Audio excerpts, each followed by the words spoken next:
The automatic doors of Metro General Hospital's cardiac wing slid open with a soft whoosh, and Derek Patterson strode through like he owned the building. His Italian leather shoes clicked against the polished floor as he approached the nurse's station, his face already twisted in irritation. "I've been waiting 20 minutes, he announced to no one in particular, loud enough for everyone in the corridor to hear. 20 minutes for a pre-surgery consultation I scheduled weeks ago. Is this how you run a hospital?" The nurse behind the desk, a patient woman named Rita who had seen every type of personality in her 30 years of service, maintained her calm smile. "Mr. Patterson, Dr. Coleman will be with you shortly. She's just finishing with another patient." "Dr. Coleman," Derek scoffed, checking his expensive watch again. "I was told I'd have the best cardiac surgeon in the region. I paid extra for premium care. This is ridiculous." Down the hallway, a figure emerged from the staff lounge. She wore standard surgical scrubs in navy blue, and her pregnant belly was visible beneath the loose fabric. She carried a tablet and a coffee cup, walking with the unhurried confidence of someone who knew exactly where they were going and why. Her dark hair was pulled back in a neat bun, and despite the exhaustion that came with being 6 months pregnant while maintaining a demanding surgical schedule, her posture was perfect. Derek's eyes landed on her, and his expression shifted from irritation to barely concealed disgust. He elbowed the man standing next to him, another patient waiting for an appointment, and spoke in a voice that carried down the entire corridor. "You see that?" Derek said, gesturing toward the pregnant woman approaching the nurse's station. "That's exactly what's wrong with healthcare today. They'll hire anyone. Look at her waddling around in scrubs. Probably can't even reach over that belly to do anything useful." The other patient looked uncomfortable and stepped away slightly, but Derek was on a roll, his voice growing louder. "My company has standards," he continued, addressing the nurses now. "We don't let people work when they're clearly not fit for the job. How is someone in that condition supposed to handle medical emergencies? It's irresponsible. The hospital should have her on leave, not parading around where sick people need actual help." Rita's face hardened. "Mr. Patterson, I really think you should." "No, I'm serious," Derek interrupted, warming to his subject. He had an audience now, several people in the waiting area watching the scene unfold. "I mean, look at her. She probably can't even see her own feet. And they expect us to trust our lives to people who can't maintain basic physical fitness? It's a joke. The whole system is broken." He turned back to Rita. "Is this Dr. Coleman as incompetent as the rest of the staff here? Because I'm paying top dollar and I expect top quality. Not someone who's going to be distracted or too tired to do their job properly. Do you understand what I'm saying?" The pregnant woman had stopped walking. She stood about 10 feet from the nurse's station now, her tablet held loosely in one hand, her coffee in the other. She was perfectly still, her face composed and unreadable.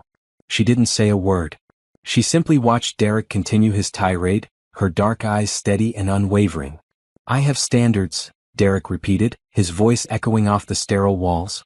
"I built a multi-million-dollar real estate development company from nothing. Nothing. I know what excellence looks like, and this," he gestured broadly at the hallway, including the pregnant woman in his sweep, "this is not excellence. This is barely adequate.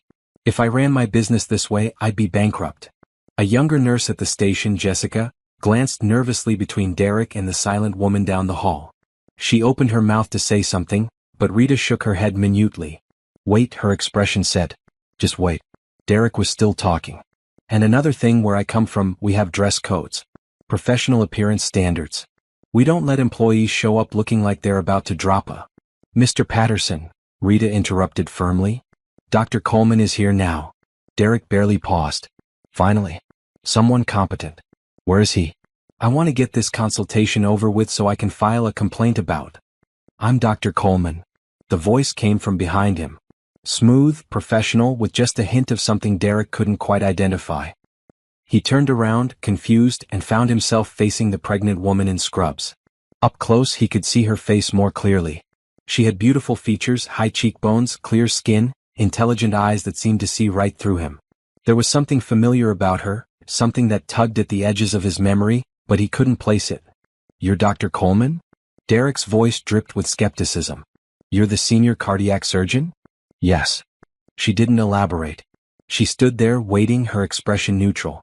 Derek laughed, an ugly sound that made several people in the waiting area look away in embarrassment. "This is a joke, right? Someone's idea of a prank?" I'm scheduled for a critical cardiac procedure and they assign me. He stopped mid-sentence. Really looked at her face for the first time.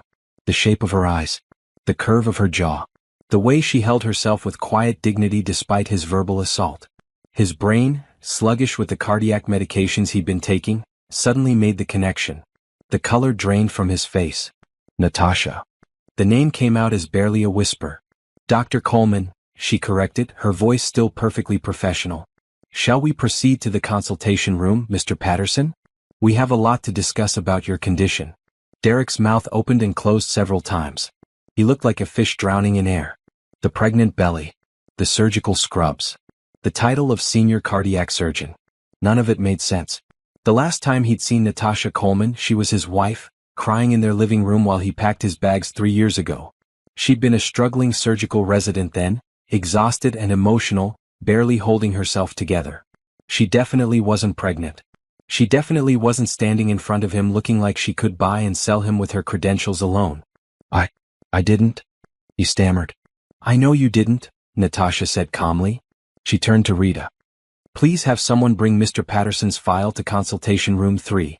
Also have Dr. Harrison join us. I want a second opinion on the valve replacement approach. She looked back at Derek and for just a moment, something flickered in her eyes. Not anger. Not satisfaction. Something deeper and more complex. Then it was gone, replaced by professional courtesy. This way, Mr. Patterson. She walked past him, her pregnant belly leading the way, her posture straight and her head high. Derek stood frozen, replaying every word he'd just said in the hallway. Every cruel comment. Every mocking gesture. He'd said all of it directly in front of the one person who had every reason to hate him, the woman whose life he'd destroyed, the woman who was now, apparently, the only surgeon skilled enough to save his failing heart. Mr. Patterson? Natasha had paused at the consultation room door, looking back at him with raised eyebrows. Your time is valuable as you mentioned. Shall we begin? Derek's legs felt like water, but he forced himself to move. Behind him, he heard whispered conversations starting up at the nurse's station. Rita's voice carried clearly, "That's Karma right there. That's exactly what Karma looks like." He followed Natasha into the consultation room, his heart pounding irregularly in his chest, each beat reminding him why he was here. He needed this surgery. His cardiologist had been very clear. Without intervention, Derek had maybe 3 months to live. His heart was failing, damaged by years of stress, poor diet, and genetics. The valve replacement was complicated, risky, and required the absolute best surgeon available. And the absolute best surgeon available was the woman he'd betrayed, humiliated, and abandoned 3 years ago. As Natasha set her tablet on the consultation table and pulled up his medical files, Derek noticed her hands. They were steady. Completely steady. There was no tremor of emotion, no sign of the crying, broken woman he remembered. She wore a simple engagement ring on her left hand, a beautiful sapphire surrounded by small diamonds. Different from the modest gold band he'd given her during their marriage. She was different. Everything about her was different. And as she began explaining his cardiac condition in clear, confident medical terminology, Derek realized with growing dread that she held his life in her hands. The woman he'd destroyed now had the power to save him or let him die. And he had just spent 10 minutes insulting her in front of her colleagues and patients. The consultation room suddenly felt very small. Natasha pulled up an image on the large monitor mounted on the wall. It showed Derek's heart, the damaged valve clearly visible. As you can see, Mr. Patterson, your condition is critical. The mitral valve is severely compromised. Without surgical intervention within the next 2 weeks, you're looking at complete heart failure. Derek couldn't speak. He just stared at the screen at the image of his failing heart, while the woman he'd betrayed explained exactly how close to death he really was. 3 years earlier, Natasha Coleman Patterson had believed in happy endings. She believed in love, commitment, and the promise that hard work eventually paid off. She'd believed in her marriage. She was 29 years old, a third-year surgical resident at County Medical Center, working rotations that frequently lasted 36 hours. Her body ran on coffee, determination, and the dream of one day becoming a surgeon who could make a real difference. Sleep was a luxury. Free time was a myth. But she loved it. Every minute in the OR, every patient she helped save, every skill she mastered, it all meant something. Derek had been different when they met in college. He was ambitious, yes, but also warm. Funny. He made her laugh during study breaks. He brought her food during finals week. He told her she was brilliant and beautiful and that he'd support her dreams no matter what. They got married right after graduation, both of them full of plans and possibilities. But medical school and residency had tested their marriage in ways Natasha hadn't anticipated. While she spent years in training, Derek built his real estate development company. He started small, flipping houses, then moved into commercial properties. His success grew faster than hers, at least in terms of income. He was making six figures while she was earning a residence salary that barely covered student loan payments. The money changed him. Or maybe it just revealed who he'd always been underneath. He started making comments about her schedule, her exhaustion, her lack of availability. He wanted her at business dinners, networking events, social functions that she simply couldn't attend when she was on call or in surgery. He wanted a wife who looked good on his arm and made his colleagues impressed. He wanted someone who had time to plan elaborate dinner parties and join him on spontaneous weekend trips. Natasha tried. She really tried. She'd come home after a 14-hour shift and cook dinner. She'd skip sleep to attend his important events. She'd smile and make small talk with his business partners while her eyes burned with exhaustion. But it was never enough. The fight started small. You're always tired. You never have time for me. This isn't the marriage I signed up for. They grew bigger. You care more about your patients than your husband. You're selfish. You're not the woman I married. Natasha had tried to explain that residency was temporary, that once she finished her training, things would be better. She tried to remind him that he'd promised to support her career. She tried to tell him that being a surgeon wasn't just a job, it was who she was. He stopped listening. Then came Amber, his secretary. 23 years old, always available, always smiling, always ready to travel or attend events or stay late at the office. Natasha had met her once at a company party. Amber had been friendly, complimenting Natasha's dress, asking questions about surgery that seemed genuinely interested. Natasha had liked her. The affair probably went on for months before Natasha discovered it. She'd been too tired, too trusting, too focused on her patients to notice the signs. The late-night work emergencies. The new cologne. The way Derek pulled away when she tried to touch him. And then came that night. The night that changed everything. Natasha had finished her rotation early, a rare gift. She'd stopped by the pharmacy and picked up the pregnancy test she'd been too nervous to buy before. In the hospital bathroom, she'd watched the two pink lines appear, and her world had shifted on its axis. A baby. She was going to have a baby. Despite the exhaustion, despite the stress, despite everything, she was going to be a mother. She'd driven home with her mind racing, planning how to tell Derek. He'd been unhappy lately, distant and critical, but surely this would change things. A baby could bring them back together. They could be a family. She could make it work, balance residency and motherhood. Other doctors did it. She could too. She'd stopped at the grocery store and bought everything for his favorite meal. Salmon with roasted vegetables, the good bread from the bakery, the wine he liked. She'd picked up fresh flowers for the table. She'd even bought a tiny pair of baby shoes to use as part of the announcement. She'd put them on his plate as a surprise. When she got home, Derek's car was in the driveway. Good. He was home early for once. Maybe this was a sign. Maybe everything was going to be okay. She'd walked into the house carrying grocery bags, calling out his name. No answer. She'd set everything on the kitchen counter and walked through the quiet house. Their bedroom door was closed. She'd opened it. Derek and Amber were in their bed. Their marital bed. The sheets Natasha had washed that morning before her shift. They weren't just kissing. They were fully engaged, too involved to notice the door opening right away. Natasha had stood there, frozen, the pregnancy test still in her pocket, watching her marriage die in real time. When they finally noticed her, Derek didn't even look embarrassed. He looked annoyed. "Tasha, we need to talk," he'd said, climbing out of bed with no shame at all. The conversation that followed was burned into Natasha's memory like a scar. Derek pulling on his pants, Amber wrapping herself in the sheet, and Natasha standing there in her scrubs, still carrying the faint smell of hospital antiseptic. "This isn't working," Derek had said. "You know it's not. We're not happy." "You're not happy," Natasha had corrected, her voice surprisingly steady. "I've been trying. I've been working to build our future." "Your future?" Derek had shot back. "Your career. Your dreams. What about me? What about what I need?" Amber gets it. She understands what it means to be a partner. "She's been screwing my husband in my bed," Natasha had said. "That's not being a partner. That's being a homewrecker." Amber had flinched at that, but Derek had stepped forward, aggressive. "Don't talk to her that way. This is your fault, Tasha. You were never here. You chose medicine over me every single time. What did you expect? I expected you to honor your vows, Natasha had replied. Derek had laughed. Vows. Right. Those vows where you promised to love and cherish me? When was the last time you had energy for me? When was the last time you looked at me the way you look at your patients? You treat strangers better than you treat your own husband. The argument had escalated. Amber had eventually fled to the bathroom. Derek had said things designed to hurt, and they did. He called Natasha boring. Obsessed. Cold. He said Amber made him feel alive in a way Natasha never had. He said he'd been planning to leave anyway. Natasha finding them just sped up the timeline. I want a divorce, he'd said finally. I'm done pretending this marriage is something it's not. Natasha had reached into her pocket and pulled out the pregnancy test. She'd held it up, the 2 pink lines clearly visible. I'm pregnant. Derek had stared at it for a long moment. Then he'd shrugged. That's not my problem anymore. Get rid of it or don't. Either way, I'm leaving. Those words had broken something inside Natasha. Not the affair.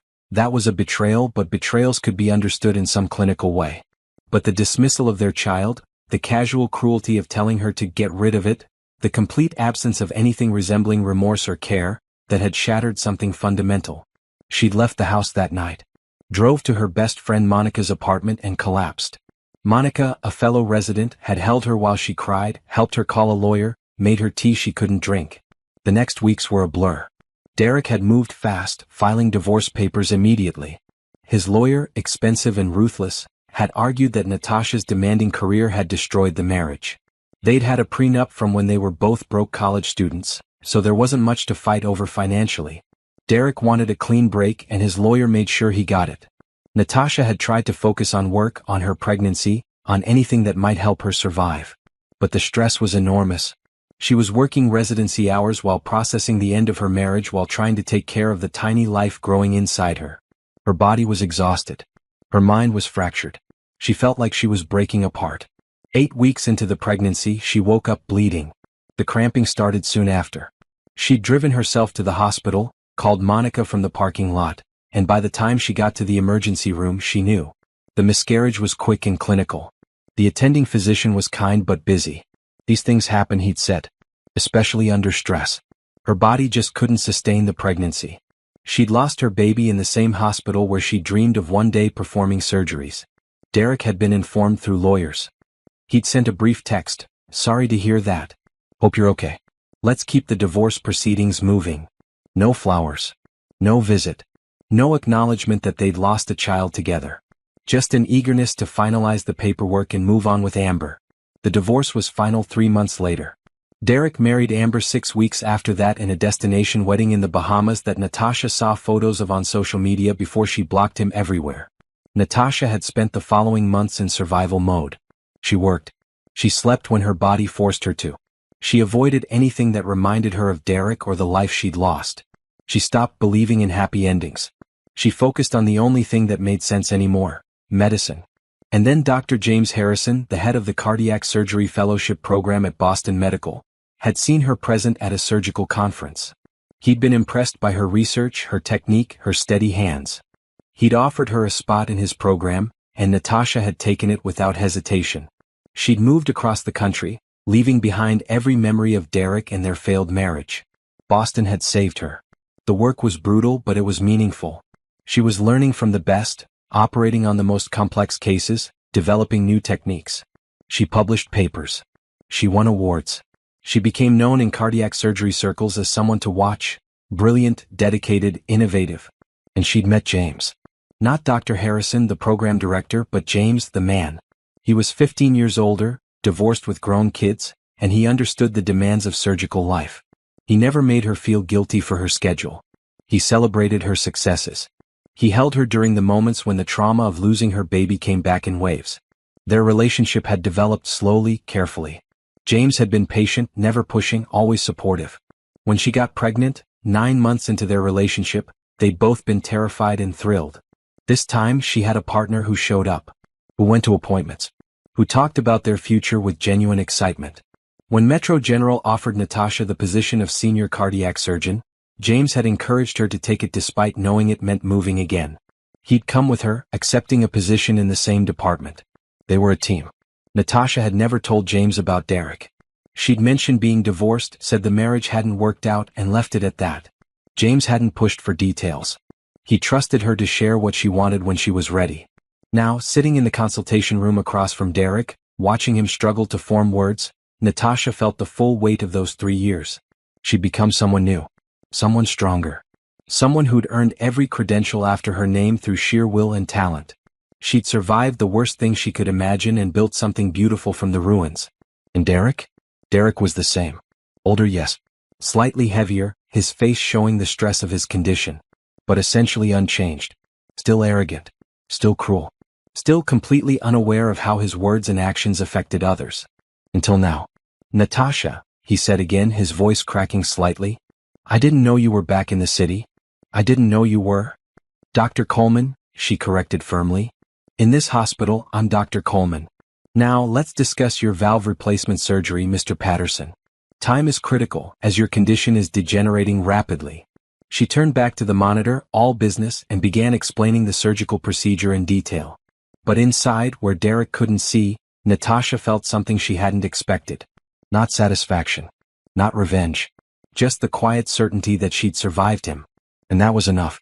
The first morning after Natasha discovered Derek's affair, she'd woken up on Monica's couch with swollen eyes and a numb heart. Monica had already left for her shift at the hospital, but she'd left coffee and a note. You're strong enough for this. I believe in you. Natasha hadn't felt strong. She'd felt destroyed. But she'd dragged herself to the shower, put on clean scrubs, and shown up for her shift because what else could she do? Patients needed her. Surgery schedules didn't care about personal crises. Life continued whether you were ready or not. That day, she'd assisted in an emergency cardiac surgery. A 50-year-old man, father of 3, had come in with acute myocardial infarction. The attending surgeon, Dr. Patricia Rodriguez, had moved with practiced efficiency, and Natasha had followed her lead, her hands steady even when her world felt like it was collapsing. They'd saved the man's life. Afterward, in the scrub room, Dr. Rodriguez had looked at Natasha with knowing eyes. You okay? No, Natasha had answered honestly. But I will be. Good, Dr. Rodriguez had said, drying her hands. Because you were excellent in there. Whatever's happening in your personal life, don't let it steal your gift. Medicine will save you if you let it. Those words had become Natasha's lifeline. Medicine will save you if you let it. The divorce proceedings had been ugly but quick. Derek's lawyer had pushed hard, and Natasha had been too exhausted to fight over furniture and bank accounts that meant nothing anymore. She'd signed everything, taken her maiden name back legally, and focused on the only thing that mattered, her training. The miscarriage had come during her busiest rotation, trauma surgery. She'd lost the baby on a Tuesday morning and was back in the OR by Thursday. Too soon, Monica had said. Too fast, her body had protested. But Natasha couldn't stop. Stopping meant feeling, and feeling meant breaking, and she couldn't afford to break. Not yet. Maybe not ever. She'd thrown herself into work with an intensity that worried her friends but impressed her supervisors. She took extra shifts. She volunteered for the most complex cases. She studied every free moment she had. When she slept, she dreamed in medical terminology. When she woke, she went straight back to the hospital. 6 months after the divorce was final, Dr. Rodriguez had called her into her office. Natasha had expected criticism about her relentless schedule or maybe concern about her mental health. Instead, Dr. Rodriguez had handed her a folder. There's a cardiac surgery fellowship in Boston, she'd said. Dr. James Harrison runs the program. He's the best in the country. I sent him your research paper on minimally invasive valve replacement techniques, and he wants to meet you. Natasha had stared at the folder. Boston. 3,000 miles away from Derek, from this city, from every memory that haunted her. I don't know if I'm good enough, she'd admitted. You're better than good enough, Dr. Rodriguez had replied. You're exceptional and you're wasting yourself here being miserable. Go to Boston. Learn from Harrison. Become the surgeon you're meant to be. The interview with Dr. James Harrison had been intense. He was in his late 40s, with silver threading through his dark hair and sharp eyes that missed nothing. He'd grilled her on her research, her technique, her approach to complex cases. He'd watched her hands as she talked, nodding when he saw their steadiness. You've had a rough year, he'd observed, and Natasha had tensed, wondering what he'd heard. Yes, she'd said simply. And yet your performance hasn't dropped. In fact, according to Dr. Rodriguez, you've become more focused, more dedicated. Why is that? Natasha had considered lying, offering some professional answer. Instead, she told him the truth. Because surgery is where I make sense. In the OR, everything is clear. There are problems with solutions.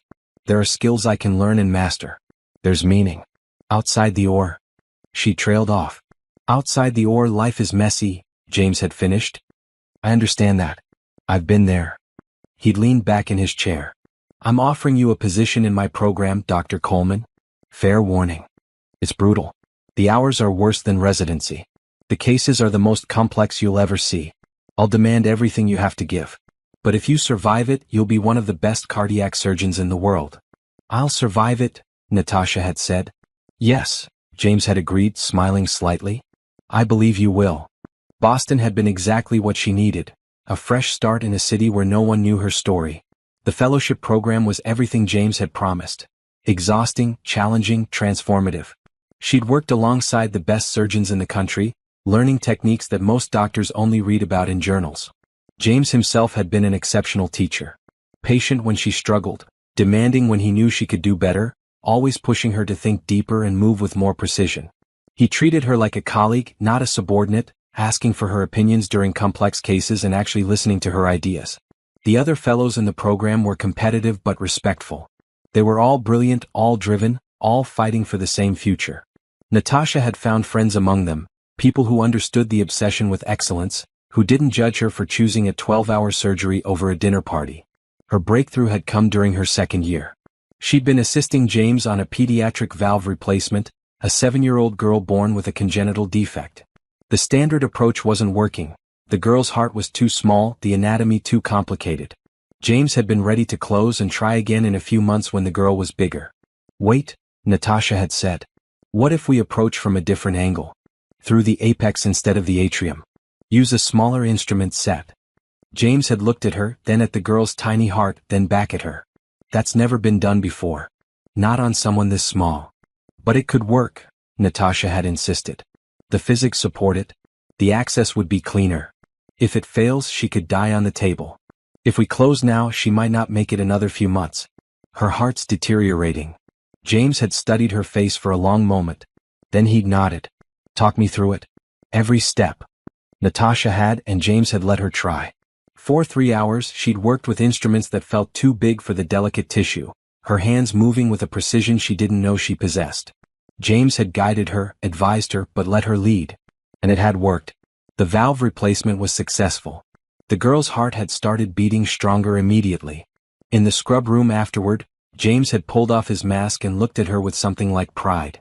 That was extraordinary, Natasha. That was the kind of innovation that changes medicine. I just thought. You thought outside the protocol, he'd interrupted. You saw a problem and created a solution. That's not something that can be taught. That's instinct combined with skill. That's genius. Natasha had felt something crack open inside her chest. For the first time since Derek, she'd felt like herself again. Not Derek's failed wife. Not the woman who couldn't hold her marriage or her pregnancy together. Just Dr. Natasha Coleman, cardiac surgeon, who just saved a 7-year-old girl's life with an innovative technique no one had tried before. She'd published a paper on the procedure. It had been accepted by the New England Journal of Medicine. Cardiac surgeons around the country started referencing her work. Conference invitations had arrived. Job offers had started coming in. And somewhere during her 3rd year, she'd noticed that her relationship with James had shifted. He'd always been supportive, but now he was something more. He brought her coffee during long cases. He asked about her life outside the hospital, actually cared about her answer. He made her laugh, which she'd almost forgotten how to do. The first time he'd asked her to dinner, she'd panicked. Dr. Harrison, I don't think. James, he'd corrected. Outside the hospital, I'm James. And I'm not asking as your program director. I'm asking as a man who's developed feelings for someone remarkable. That's complicated, she'd said. Everything worthwhile is complicated, he'd replied. But I'm patient. Think about it. No pressure. She thought about it for 2 weeks. During that time, she'd watched him more carefully. Noticed how kind he was with patients. How respectful he was with nurses and junior staff. How he never used his position to intimidate or demean. How he talked about his ex-wife with sadness but no bitterness. How he called his adult kids regularly and actually listened when they talked. He was nothing like Derek. So she'd said yes to dinner. then yes to another. And slowly, carefully, she'd let herself trust again. James never pushed. Never demanded she sacrifice her career for him. Never made her feel guilty for choosing surgery. Instead, he celebrated her successes like they were his own. When the pregnancy test came back positive a year into their relationship, Natasha had sobbed in the bathroom. Terror, joy, grief for the baby she'd lost. Everything had crashed into her at once. She'd been afraid to tell James, afraid he'd react like Derek had. Instead, he'd held her and cried with her. "This is a gift," he'd whispered. "This is a second chance. And I'm going to be here for all of it. Every appointment. Every moment. I promise you." And he had been. When Metro General had contacted her with their offer, senior cardiac surgeon, youngest person ever appointed to the position, generous salary, state-of-the-art facilities, she'd been shocked. James had been proud. "This is your moment," he'd said. "Take it." "But the program? I'll find someone else brilliant to take my place. The program will survive. This opportunity won't wait." "Come with me," she'd said impulsively. "There might be positions available. We could both." "I'll start looking," he'd agreed immediately. "If you're going, I'm going. We're a team." Metro General had been happy to take James on staff as well, and just like that, they'd been moving back to the city where Natasha's life had fallen apart. She'd felt some trepidation. What if she ran into Derek? But the city was large and the chances seemed small. Besides, she was different now. Stronger. She saw him, she could handle it. She just hadn't expected to see him like this. Hadn't expected him to humiliate her without even recognizing her. Hadn't expected to be the one person standing between him and death. The universe had a strange sense of justice. As Natasha prepared for bed in her apartment that night after the consultation with Derek, James wrapped his arms around her from behind, his hands resting gently on her belly. "Rough day?" he asked. "You could say that," Natasha replied. She hadn't told him about Derek yet. She would, but not tonight. Tonight she just wanted to feel safe. "You're amazing," James said softly. "Just in case no one told you today." Natasha turned in his arms and kissed him. "Thank you." "For what?" "For being you. For being here. For being nothing like—" She stopped. "Nothing like your ex?" James guessed. "Nothing like him," she confirmed. "Good," James said. "Because you deserve someone who sees how extraordinary you are. Who knows how lucky he is. Who would never ever take you for granted." Natasha rested her head against his chest, listening to his heartbeat, strong and steady and sure. She'd survived Derek. She'd built a life beyond him. She'd become someone she was proud of. And soon she'd walk into an operating room and save his life, not because he deserved it, but because she was a healer. Because every life mattered. Because that's who she was. Derek would live because of her skill. And then she'd walk away from him forever, leaving him to spend the rest of his saved life knowing he'd thrown away something precious. That was a revenge better than anything else she could imagine. The morning after the initial consultation, Derek Patterson couldn't sleep. He lay in his expensive king-sized bed next to Amber, staring at the ceiling, replaying every moment from the hospital. Every word he'd said. Every cruel joke. Every mocking gesture. All of it directed at Natasha, pregnant, successful, accomplished Natasha, who now held his life in her hands. Amber stirred beside him. "You're still awake?" "I can't stop thinking about it," Derek admitted. "About the surgery?" "About her. About what I said." He turned to look at his wife. Amber was pretty in a conventional way, blonde and petite, younger than him by several years. She'd been so exciting when they first got together, so different from Natasha's seriousness. Now looking at her, Derek felt only a hollow ache. "I didn't recognize her." "It's been 3 years," Amber said defensively. "People change. She's a senior cardiac surgeon. She's pregnant. She's engaged to someone." Derek's voice cracked. "She became everything she said she would, and I—" He trailed off. "And you what?" Amber's tone had an edge now. "You moved on. You built a life with me. You have a successful business. Why are you so focused on your ex-wife?" "Because she's going to be cutting into my chest," Derek snapped. "Because I spent 10 minutes yesterday insulting her in front of her colleagues, calling her incompetent and unfit, and now my life depends on her skill." Amber was quiet for a moment. "Can you request a different surgeon?" "I already asked." The hospital administrator was very clear. "Dr. Coleman is the best cardiac surgeon they have.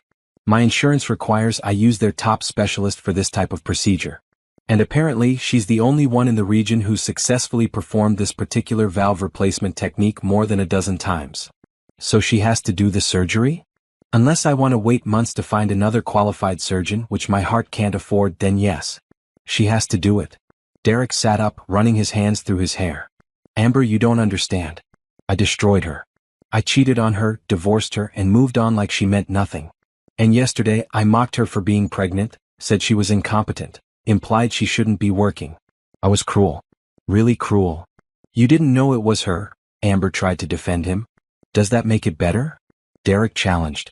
That I'm willing to mock and demean a pregnant woman as long as I don't personally know her? What does that say about me? Amber didn't have an answer for that. Derek's preoperative appointment was scheduled for 9 o'clock. The hospital required several tests, final consultations, and paperwork before the surgery, which was set for later that week. Derek arrived early, hoping to somehow fix the situation before he was too deep to escape. The cardiac wing looked different in morning light. Bright, clean, efficient. Nurses moved with purpose. Patients in wheelchairs were guided carefully down corridors. Medical equipment hummed with life-saving technology. This was Natasha's world now, and she commanded it with obvious respect from everyone around her. Rita at the nurse's station looked up when Derek approached. Her expression was polite but cool. Mr. Patterson, Dr. Coleman will be with you shortly. Please have a seat. Listen, Derek started, lowering his voice. About yesterday. Mr. Patterson, Rita interrupted smoothly, Dr. Coleman is a professional. Your past relationship with her won't affect your care. I suggest you focus on your health and let her do her job. Derek wanted to argue, to explain, to somehow make this woman understand that he wasn't a complete monster. But Rita had already turned back to her computer, dismissing him effectively. He sat in the waiting area watching the hallway. Several doctors passed by, including a tall man with silver-shot dark hair who moved with the confidence of someone important. The man paused at the nurse's station, speaking briefly with Rita, who smiled warmly at him. Then he continued down the hall, disappearing into an office. That's Dr. Harrison, a voice said beside Derek. An elderly man in a hospital gown sat in the next chair, his arm in a sling. He's one of the best cardiac surgeons in the country. Trained Dr. Coleman herself. They work together now. Dr. Coleman and Dr. Harrison? Derek asked. Yeah, the man continued, happy to talk. They're engaged, you know. There's a ring and everything. My wife saw it when Dr. Coleman examined me last week. Beautiful sapphire. Dr. Harrison seems like a good man. Very attentive to her. Brought her lunch yesterday during her break. My wife thought it was sweet. Derek felt something twist in his chest that had nothing to do with his failing valve. Dr. James Harrison. The James Harrison who'd trained her. Who'd brought her lunch. Who'd put a sapphire ring on her finger. Who was the father of her baby. How long have they been together? Derek heard himself ask. Not sure exactly, the elderly man replied. But they moved here from Boston together when she took the senior position. That's commitment, right? Following your woman across the country. Following your woman across the country. Derek had let her go without a fight. Had been relieved when she moved away, making the divorce easier, erasing her presence from his life. Mr. Patterson? A young nurse approached. Dr. Coleman is ready for you. She's in examination room 2. Derek stood on unsteady legs and followed the nurse down the hallway. Each step felt heavier than the last. The nurse opened a door and gestured him inside. The examination room was standard.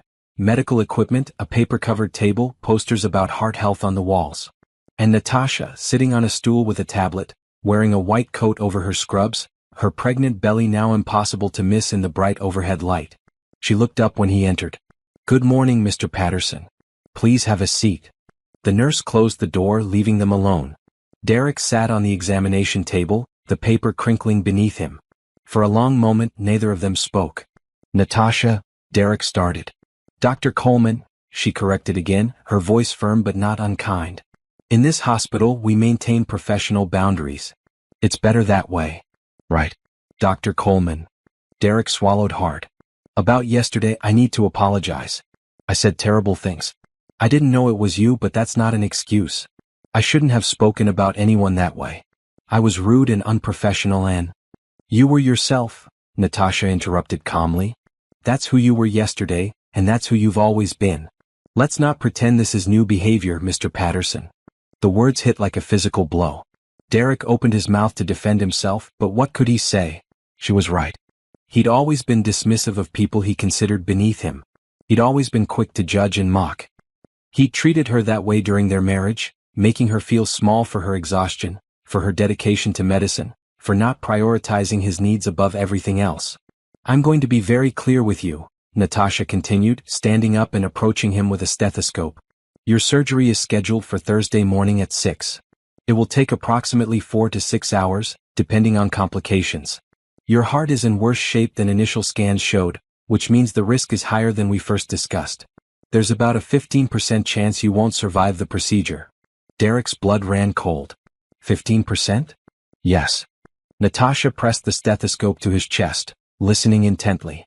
Her face was impassive, focused entirely on his heartbeat. After a moment she stepped back. Your heart is struggling. The damaged valve is causing fluid back up into your lungs. You're probably experiencing shortness of breath, fatigue, occasional chest pain. All of that will get worse without intervention. Within 3 weeks, maybe 4, you'll experience complete heart failure. That's a death sentence. And with the surgery? With the surgery, if you survive the initial procedure, you have an 85% chance of full recovery. You'll need to make lifestyle changes, diet, exercise, stress management. But you could live another 30 or 40 years. Derek looked at her face, searching for any sign of emotion.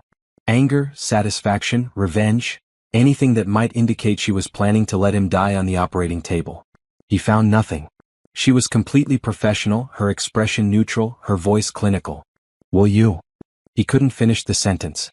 Natasha's eyes met his, and for the first time he saw a flicker of something. Not anger. Something colder and more definitive. Will I what, Mr. Patterson? Will I save your life? That's my job. That's what I do. Every patient who comes to my operating room receives the absolute best care I can provide, regardless of who they are or what they've done. That includes you. Why? The question escaped before Derek could stop it. After everything I did to you, why would you? Because I'm not you, Natasha said simply. I don't make decisions based on personal feelings when someone's life is at stake. I took an oath. I spent years learning how to be excellent at this. I don't throw that away because of history. She returned to her stool, making notes on her tablet. You're going to live, Mr. Patterson, because I'm very good at my job. Not because I forgive you. Not because I've forgotten what you did. But because saving lives is who I am, and I won't let you change that. Derek felt tears pricking his eyes. I'm sorry. For everything. For the affair, for how I ended things, for what I said about the baby. Stop. Natasha's voice was sharp now. I don't want your apologies. They mean nothing to me. What's done is done. We both moved on. You have your life with Amber. I have mine with James. That's how this ends. Does he know? Derek asked. Dr. Harrison. Does he know about us? He knows I was married before. That's all he needs to know. Natasha stood up, signaling the end of the examination. Your pre-op test will be conducted this afternoon. Follow the nurse's instructions about fasting before the surgery. Don't eat or drink anything after midnight Wednesday. Arrive at the hospital by 5 Thursday morning. Bring someone to drive you home when you're discharged. Natasha, please. Dr. Coleman, she corrected one final time. And this conversation is over. I'll see you Thursday morning, Mr. Patterson. Try not to stress too much. It's bad for your heart. She left the room, her white coat swishing behind her, and Derek was alone with the sound of medical equipment and his own ragged breathing. The nurse returned moments later to lead him to the testing area, and Derek followed numbly, his mind reeling. She was going to save him. Despite everything, she was going to save his life. And somehow that felt worse than if she'd refused. It meant she was better than him in every possible way. It meant his cruelty hadn't destroyed her. It meant she'd won not through revenge but through simply being exceptional. That afternoon, while Derek underwent stress tests and blood work, Natasha sat in the hospital cafeteria with James. He'd brought her a fruit salad and herbal tea, insisting she needed to eat something healthy. You're quiet today, James observed. Everything okay? Natasha took a sip of tea, considering how much to tell him. Remember how I mentioned being divorced? Yes. My ex-husband is here. He's my patient. The valve replacement on Thursday. James set down his fork. What? Derek Patterson. That's his name. We were married for 5 years. He had an affair, divorced me, I lost our baby from the stress, and I moved to Boston to escape it all. The words came out flat, emotionless, like she was reading from a medical chart. Yesterday, he humiliated me in the hospital corridor before realizing who I was. Today, I examined him and confirmed his surgery schedule. Natasha, James reached across the table, taking her hand. This is huge. You should transfer the case. Let someone else handle it. No. Why not? Because I'm the best chance he has of survival, Natasha said simply. And because if I transfer the case, it means he still has power over me. It means I'm still affected by what he did. I'm not. I survived him, James. I became someone better. I'm not going to let him disrupt my life again by forcing me to avoid difficult cases. James studied her face. You're sure about this? Completely sure. Natasha squeezed his hand. He's just another patient. A patient with a damaged valve who needs surgery. That's all he is to me now. Okay, James said slowly. But I'm scrubbing in with you. As your assistant. Non-negotiable. James? I'm not questioning your ability, he interrupted gently. I'm saying you shouldn't have to do this alone. I want to be there. For support. For backup. Because I love you, and this is a difficult situation no matter how professional you are. Natasha felt warmth spread through her chest. This was what partnership looked like. Not Derek's demands and criticisms, but James's quiet support and respect. Thank you, she said softly. Always, James replied. Now eat your fruit salad. Our daughter needs nutrition.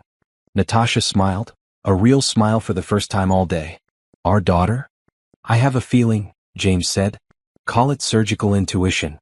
They finished lunch together, talking about baby names and nursery colors, and for those few moments, Derek Patterson didn't exist. He was just a patient on her schedule. Nothing more. Nothing less. But as Natasha returned to her rounds that afternoon, she knew Thursday morning would be one of the most challenging surgeries of her career.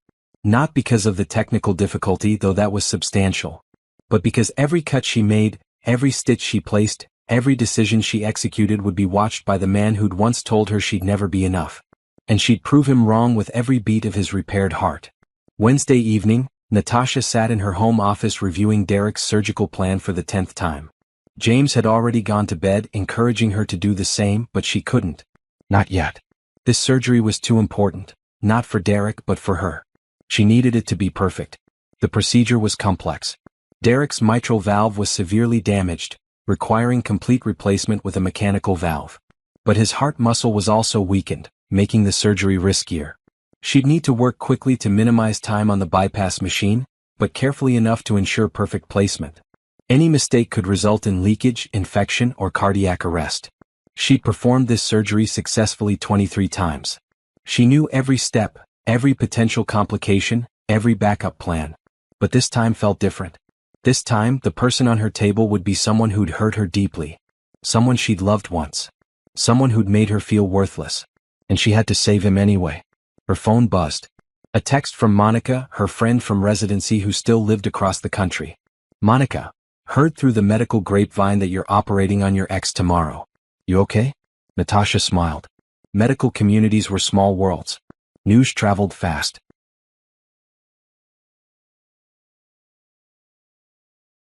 Natasha, I'm fine. Just another surgery. Monica, liar. It's okay to be nervous. It's okay to feel conflicted. You're human. Natasha, I know. But I can't let him see that. I can't give him that power. Monica, you don't have to be superhuman, Tasha. You just have to be you. And you're already extraordinary. Natasha set down her phone, feeling tears prick her eyes. She was tired. So tired of being strong, of pretending Derek's presence didn't affect her, of acting like seeing him again hadn't reopened old wounds she thought had healed. But she couldn't afford to break down. Not now. Not when a patient's life depended on her steady hands and clear mind. She closed her laptop, turned off the light, and went to bed. James stirred when she slipped under the covers, automatically reaching for her in his sleep. She curled against him, letting his warmth and steady breathing calm her racing thoughts. Tomorrow she'd prove who she'd become. Tomorrow she'd show Derek that he hadn't broken her. Tomorrow she'd save his life and walk away stronger than ever. She fell asleep with her hand on her belly, feeling their baby move gently beneath her palm. Thursday morning arrived cold and gray. Natasha woke at 4, unable to sleep longer despite her exhaustion. She showered, dressed in comfortable scrubs, and ate a light breakfast while James made her tea. Ready? He asked, studying her face. As ready as I'll ever be, she replied. They drove to the hospital together in comfortable silence. James didn't try to fill the quiet with empty reassurances. He just held her hand across the center console, his grip steady and sure. The hospital was already busy when they arrived, the pre-dawn shift change filling the corridors with activity. Natasha went straight to the surgical prep area, reviewing Derek's charts one final time while James checked the OR setup. Derek was scheduled to arrive at 5. At 4:55, the pre-op nurses wheeled him in on a gurney. He looked terrified, his face pale, his hands gripping the gurney rails. Amber walked beside him, her own face tight with worry. Natasha stepped into the pre-op bay, her team behind her. "Good morning, Mr. Patterson. How are you feeling?" "Scared," Derek admitted, his voice shaking. "Terrified, actually." "That's normal," Natasha said calmly. "Fear is your body's way of acknowledging something important is happening. Let me introduce you to the team. This is Dr. Harrison, my fellow cardiac surgeon who will be assisting. These are nurses Jordan and Patricia, who will be in the OR throughout the procedure. Our anesthesiologist, Dr. Kim, will be putting you under and monitoring you during surgery." Each person nodded as they were introduced. Derek's eyes lingered on James, perhaps recognizing him from the hospital corridor, perhaps understanding this was the man who'd replaced him in Natasha's life. "We're going to take excellent care of you," James said warmly. "Dr. Coleman is the best I've ever worked with. You're in outstanding hands." Derek looked back at Natasha. Can we talk? Just for a minute. Alone." Natasha hesitated, then nodded. 2 minutes. Then we need to prep you." She gestured for the team to give them space, though they remained close by, respecting patient privacy while staying alert. Once they were relatively alone, Derek spoke quickly, urgently. "I need to say this before I go under. In case I don't wake up. I'm sorry. For everything. For cheating on you. For ending things the way I did. For what I said about the baby. I was cruel and selfish and you deserved so much better. You always deserved better." Natasha regarded him silently for a moment. "You're not going to die today, Mr. Patterson. I won't let you. Not because I've forgiven you, but because you deserve to live with the consequences of your choices. You deserve to spend the rest of your life knowing you threw away something real for something temporary." "Amber and I don't care about Amber," Natasha interrupted. "I don't care about your marriage or your life or your regrets. What I care about is that you walk out of this hospital healthy so you can never, ever say that I was less than exceptional. That's my revenge, Mr. Patterson. Not your death. Your survival. Your complete recovery. Every beat of your repaired heart will remind you that I saved you when I could have walked away." Derek stared at her, speechless. "Now," Natasha continued briskly, "let's go over the consent forms one more time. You understand the risks? Heart attack, stroke, infection, bleeding, death." "Yes," Derek whispered. "And you consent to Dr. Harrison and myself performing this surgery?" "Yes." "Good." Natasha nodded to the team. "Let's move him to OR." The next hours blurred into practiced routine. Derek was transferred to the operating table. Dr. Kim administered anesthesia. The surgical field was prepped, sterile drapes positioned. Lights were adjusted. Instruments were laid out with precision. Music played softly in the background. Natasha preferred classical during complex surgeries, finding the rhythm helped her focus. "Scalpel," Natasha said, her voice steady. The first incision was clean, practiced. She'd done this so many times that her hands moved almost independently of conscious thought. But this time was different. This time, every movement carried the weight of history. James worked opposite her, anticipating her needs with the ease of long practice. They'd performed dozens of surgeries together. They moved like dancers who'd perfected their choreography. "Bypass machine ready," one of the nurses called. "Good," Natasha replied. "Let's get him on bypass." The heart-lung machine took over Derek's circulatory system, keeping his blood oxygenated while his heart was stopped. Natasha worked with focused intensity, isolating the damaged valve, carefully removing it, preparing for the replacement. "Valve ready," James said. "Let's place it," Natasha directed. This was the critical moment.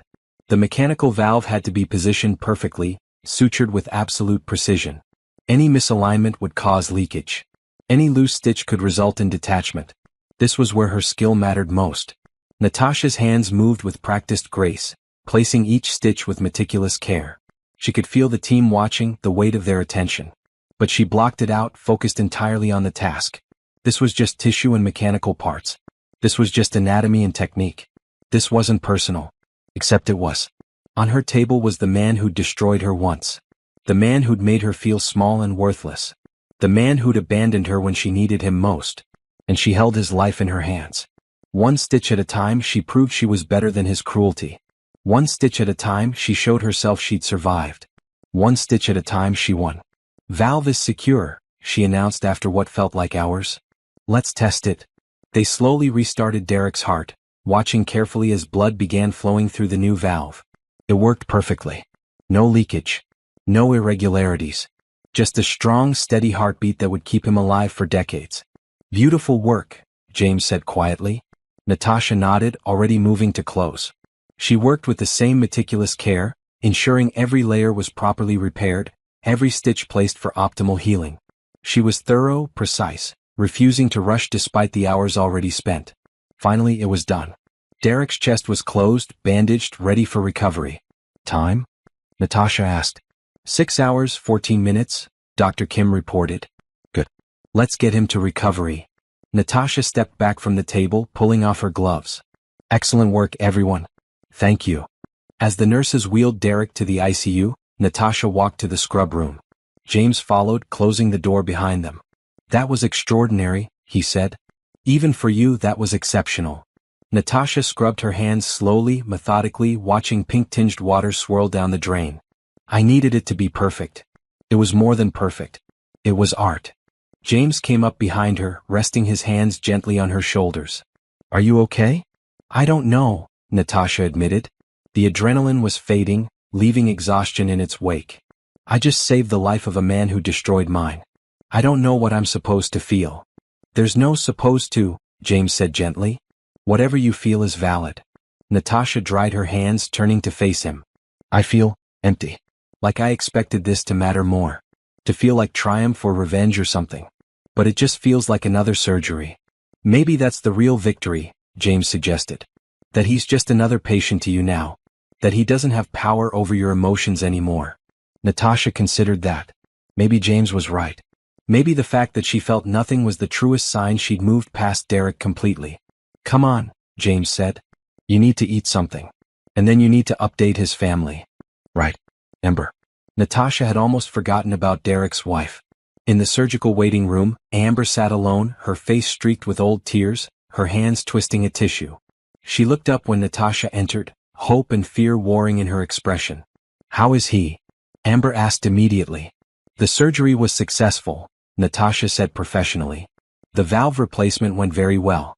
He'll be in ICU for the next 24 hours for monitoring, then moved to a regular recovery room. If there are no complications, he should be discharged in 4 to 5 days. Amber burst into tears. "Thank you. Thank you so much. I know. I know things between you and Derek are complicated. But thank you for saving him." Natasha felt a flicker of something, not quite pity but understanding. Amber was young, probably not much older than Natasha had been when she married Derek. Young and naive enough to believe Derek when he said his marriage had been loveless, that Natasha was cold and career-obsessed, that he'd been trapped and unfulfilled. "You're welcome," Natasha said simply. "A nurse will come get you when he's awake enough for visitors. He'll be groggy from anesthesia, so don't expect him to make much sense at first." "Can I ask you something?" Amber said suddenly. Did you want him to die? On the table?" The question hung in the air between them.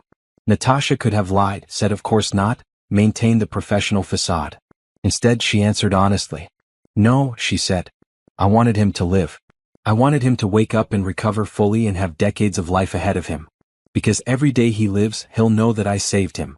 That the woman he threw away became someone excellent enough to hold his life in her hands. That's worth more than his death ever could be." Amber stared at her, understanding slowly dawning. "You won." "We both won," Natasha corrected. "I got the career and life I always wanted. You got Derek. Everyone got what they deserved." She left before Amber could respond, walking back through the hospital corridors to her office. James was waiting there with food and sympathy, and together they sat in comfortable silence while Natasha processed the morning. Derek would live. He'd recover. He'd go home with Amber and return to his real estate company and his comfortable life. And Natasha would continue being Dr. Coleman, saving lives, teaching residents, preparing for her daughter's birth. Their paths had crossed one final time, and now they'd diverge forever. That felt right. That felt like closure. In the ICU, Derek woke slowly, his chest aching, machines beeping around him. The first face he saw was a nurse checking his vitals. The second was Amber's, relieved and tear-stained. But the face he couldn't stop thinking about was Natasha's. Her steady hands. Her brilliant skill. Her complete professionalism despite everything he'd done. She'd saved him. And somehow, that hurt worse than dying ever could. Derek spent 3 days in the ICU, his body adjusting to the new mechanical valve clicking steadily in his chest. Every beat was a reminder. Every mechanical tick-tick-tick was Natasha's skill keeping him alive. He found himself touching his chest constantly, feeling the bandages, the surgical tape, the proof that she'd cut him open and fixed what was broken. Physically broken anyway. The rest of him remained a mess. Amber visited constantly, bringing magazines he didn't read, talking about their house, his business, plans for when he got home. Derek nodded and made appropriate responses, but his mind was elsewhere. He kept watching the ICU entrance, waiting for Natasha to appear on rounds. She came twice daily, always with an entourage of residents and nurses. She'd check his vitals, review his charts, ask clinical questions about pain levels and breathing, and move on. She never stayed long. She never made eye contact longer than necessary. She treated him exactly like every other patient, with competent care and complete emotional distance. Dr. Harrison, James, Derek had learned his name was James, accompanied her each time. He was attentive to Derek as a patient but more attentive to Natasha, his hand occasionally touching her lower back, guiding her when she looked tired, carrying her tablet when her arms were full. They moved together with easy familiarity, the kind that came from deep trust and genuine affection. Derek had never looked at Natasha that way during their marriage. He realized that now, watching James's careful attention. Derek had looked at Natasha as an obligation, a wife who was supposed to meet certain expectations and repeatedly failed to do so. James looked at her like she was extraordinary and he was grateful for every moment with her. On the third day, Derek was moved to a regular recovery room. The shift felt significant, out of critical care, on the path to actual healing. Amber had gone home to shower and change clothes, promising to return soon, leaving Derek alone for the first time since the surgery.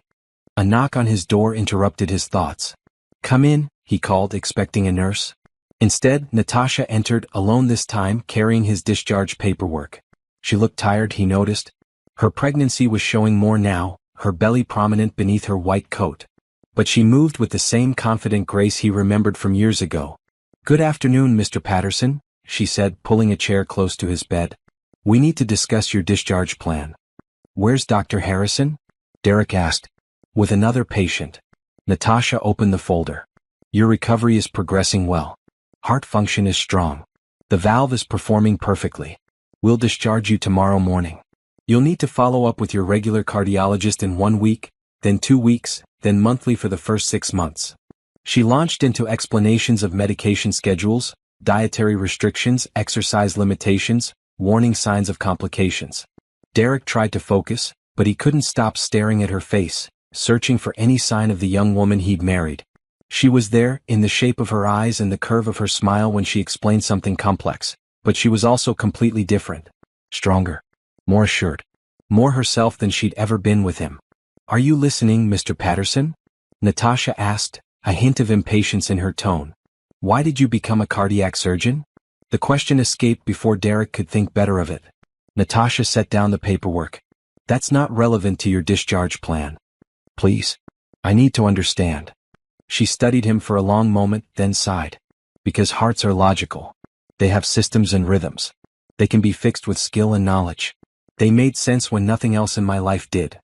She picked up the folder again. "Now, about your medications. When did you find out you were pregnant?" Derek interrupted again. With our baby.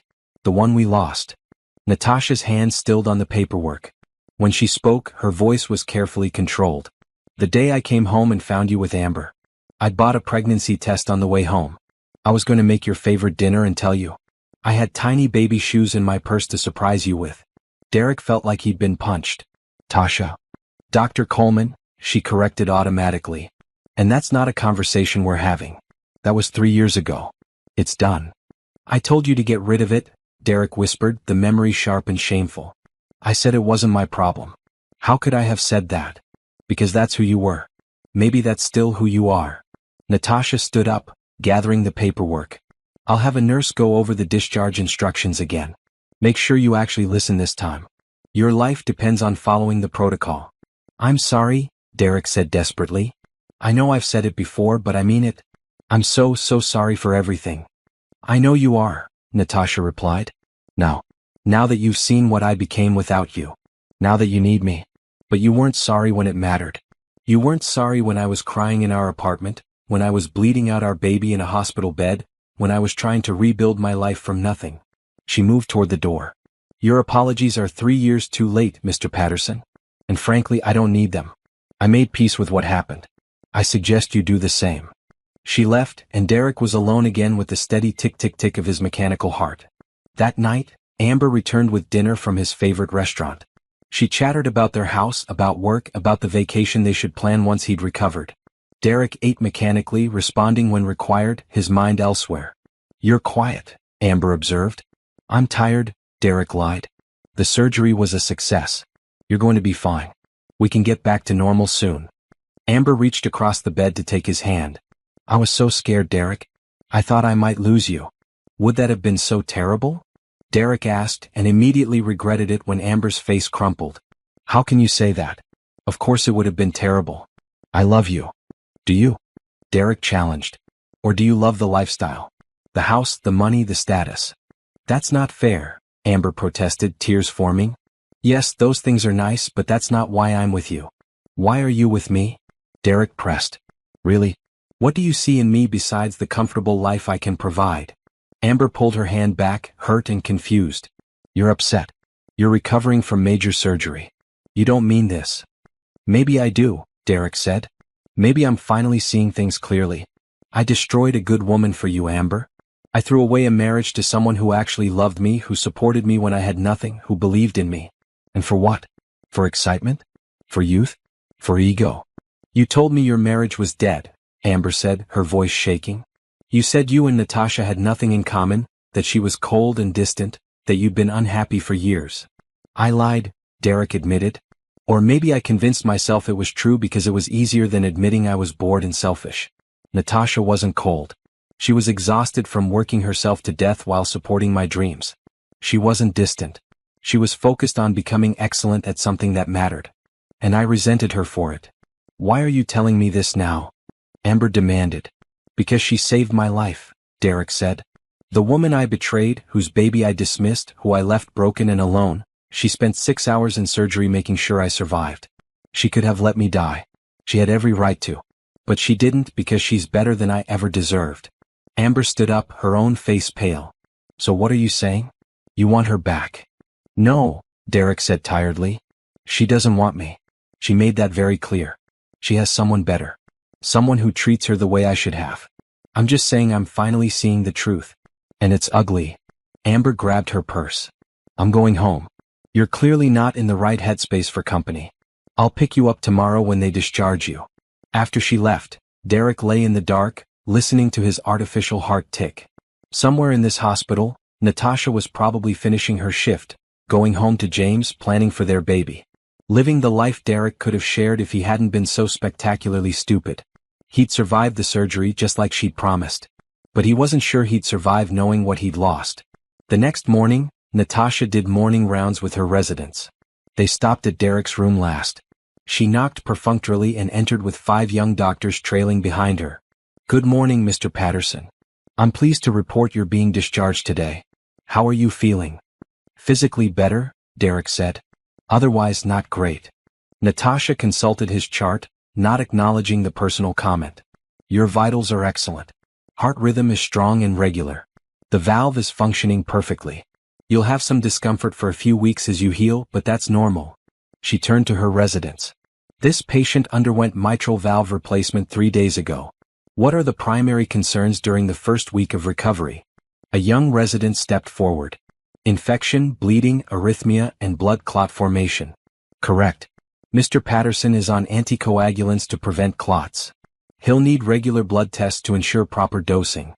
She looked back at Derek. You received all the discharge paperwork? Yes. Good. Follow it carefully. Don't overexert yourself. No driving for 2 weeks. No lifting anything heavier than 10 pounds for 6 weeks. Take all medications as prescribed. Watch for fever, chest pain, or shortness of breath, and call your cardiologist immediately if you experience any of those symptoms. Dr. Coleman, one of the residents, asked, "What was the most challenging aspect of this particular surgery?" Natasha considered the question. The valve damage was more extensive than scans indicated. We had to modify our approach intraoperatively. That's why preoperative preparation is crucial, but you also have to be ready to adapt when conditions aren't what you expected.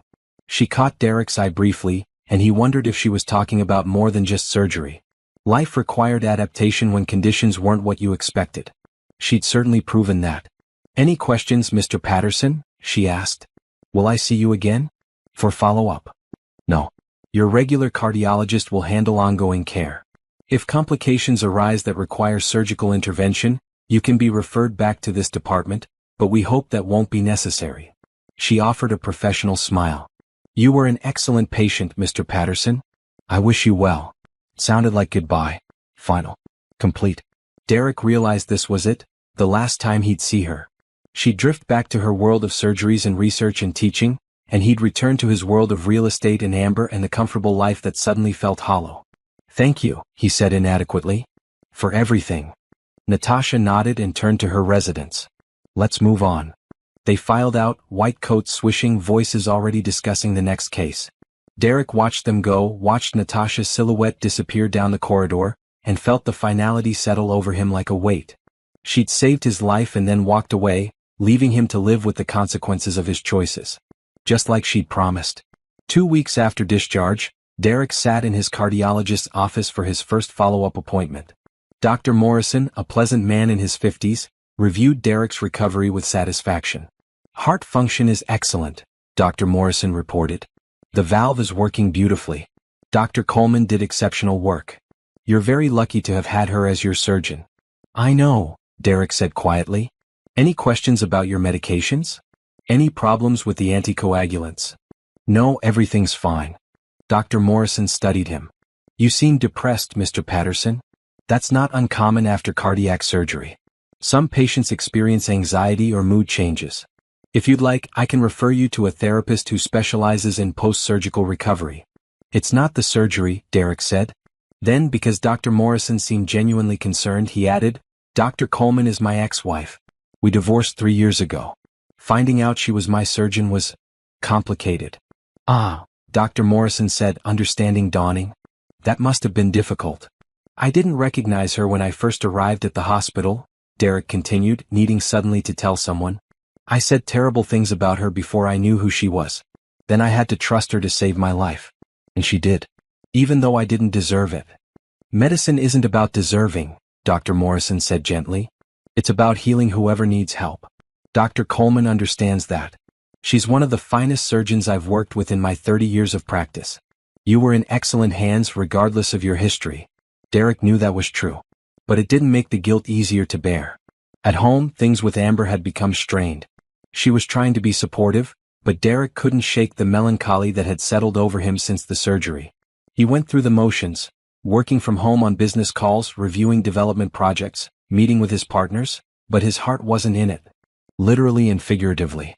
"Maybe we should take a vacation," Amber suggested one evening. "Once your doctor clears you to travel.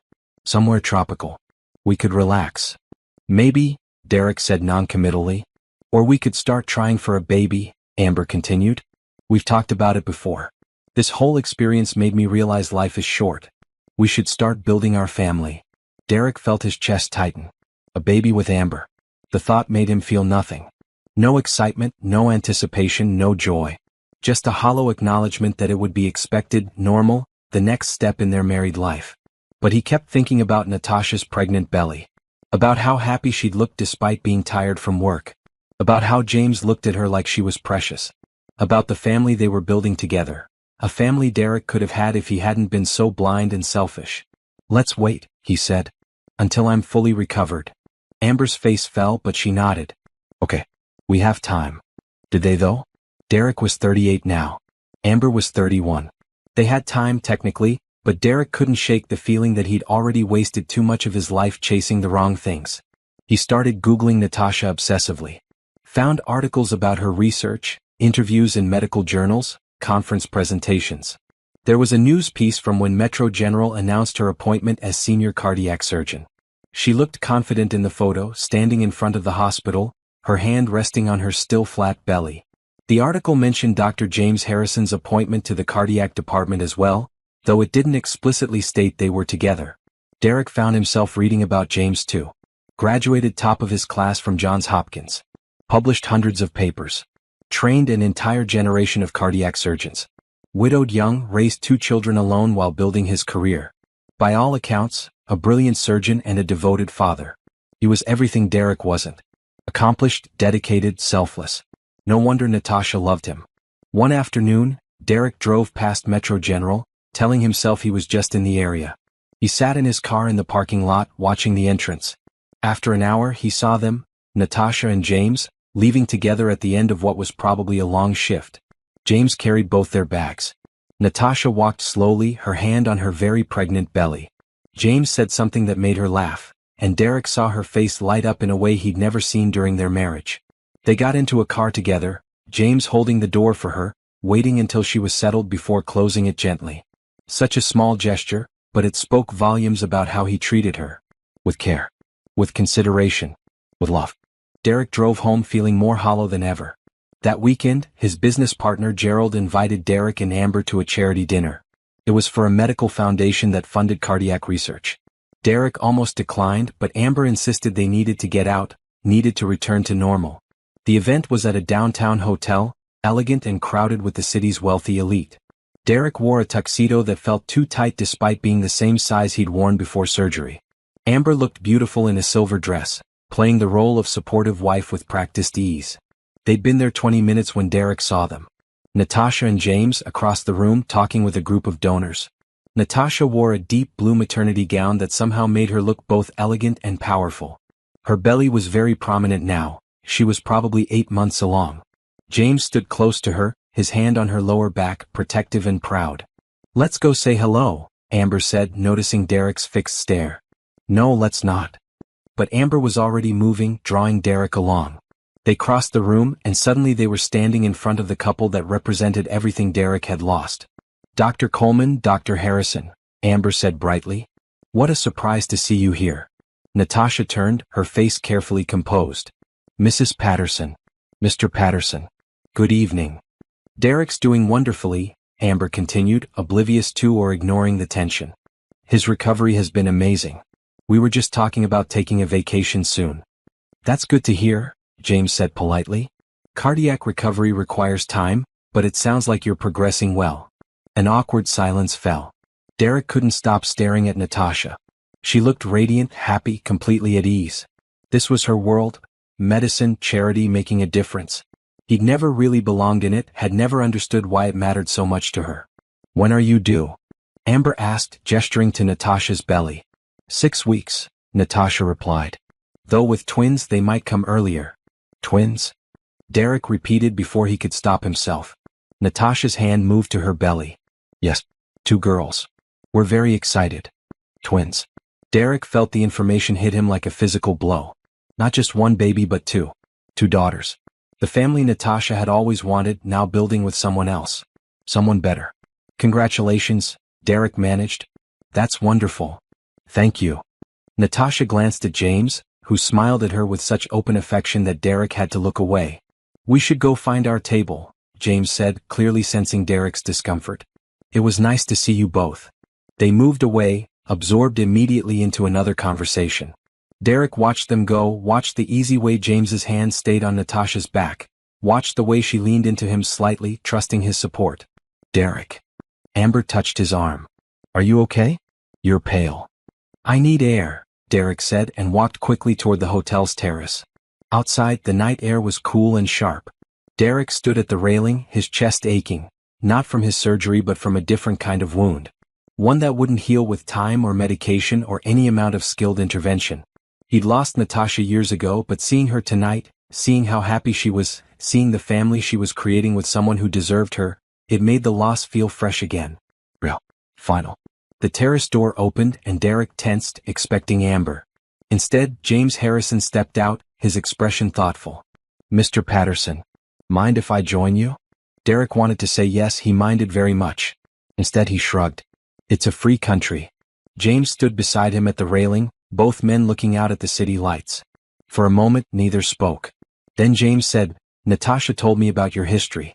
About the marriage, the affair, the miscarriage. Everything. Derek's hands tightened on the railing. What do you want me to say? Nothing. I just want you to hear something. James turned to face him. That woman in there is the strongest, most brilliant person I've ever met. She survived what you did to her and became someone extraordinary. She built a career that saves lives. She earned respect through sheer excellence. And she learned to trust again, to love again, despite having every reason not to. I know, Derek said miserably. I know what I threw away. No, James corrected. You don't, because you never really had her. You had a version of her that you wanted her to be, supportive but not too ambitious, caring but not too focused on her own goals, present but not too demanding of your attention. You never loved the real Natasha. You loved the idea of a wife who made you look good. Derek wanted to argue, but the words died in his throat. Because James was right. I love her exactly as she is, James continued. Ambitious, dedicated, brilliant, focused. I love her late nights in the OR. I love her passion for medicine. I love that she cares more about saving lives than about dinner parties or social status. I love everything you criticized her for. Why are you telling me this? Derek asked. Because I saw how you looked at her in there. Like you'd lost something precious. And I wanted you to know that you did. But it's not a loss you get to mourn. You chose to throw her away. She didn't leave you, you left her. So whatever you're feeling right now, whatever regret or grief or self-pity, you don't get to put that on her. She doesn't owe you closure or forgiveness or anything else. She gave you life itself when she performed that surgery. That's more than you deserved. James turned to go back inside, then paused. She's moved on completely, Mr. Patterson. I suggest you do the same. For everyone's sake. He left Derek alone on the terrace, and Derek felt the weight of those words settle into his bones. James was right. Natasha had moved on. She'd built something beautiful from the ruins Derek had left her in. And he had no right to intrude on that, to burden her with his regrets, to seek absolution she shouldn't have to give. He'd survived physically. The surgery had worked. His heart was beating, would beat for decades more. But emotionally, spiritually, he felt like he was dying anyway, drowning in the consequences of choices he couldn't undo and couldn't escape. When Derek finally returned inside, Amber was talking with business associates. Natasha and James were seated at their table, surrounded by people who clearly respected them, laughing at something someone said. They looked happy. They looked complete. Derek realized he and Amber looked like that too to an outside observer. The successful businessman and his attractive wife. The picture of prosperity. But it was hollow. A performance they'd maintained so long that neither remembered why they'd started.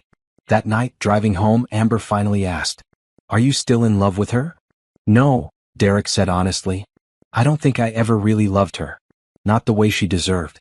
Not the way James loves her. That's the problem. I didn't appreciate what I had until I saw her thriving without me." "So what now?" Amber's voice was small, scared. "I don't know," Derek admitted. "I really don't know." But he knew one thing with certainty. Natasha Coleman had won. Not through revenge, not through cruelty, not through any effort at all. She'd won by simply living well, by becoming extraordinary, by finding genuine happiness with someone who treasured her. And Derek would spend the rest of his saved life living with that truth.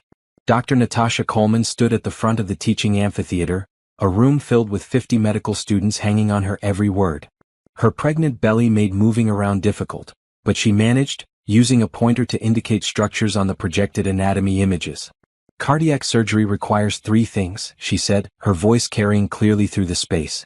"Technical skill, which can be learned. Anatomical knowledge, which can be memorized.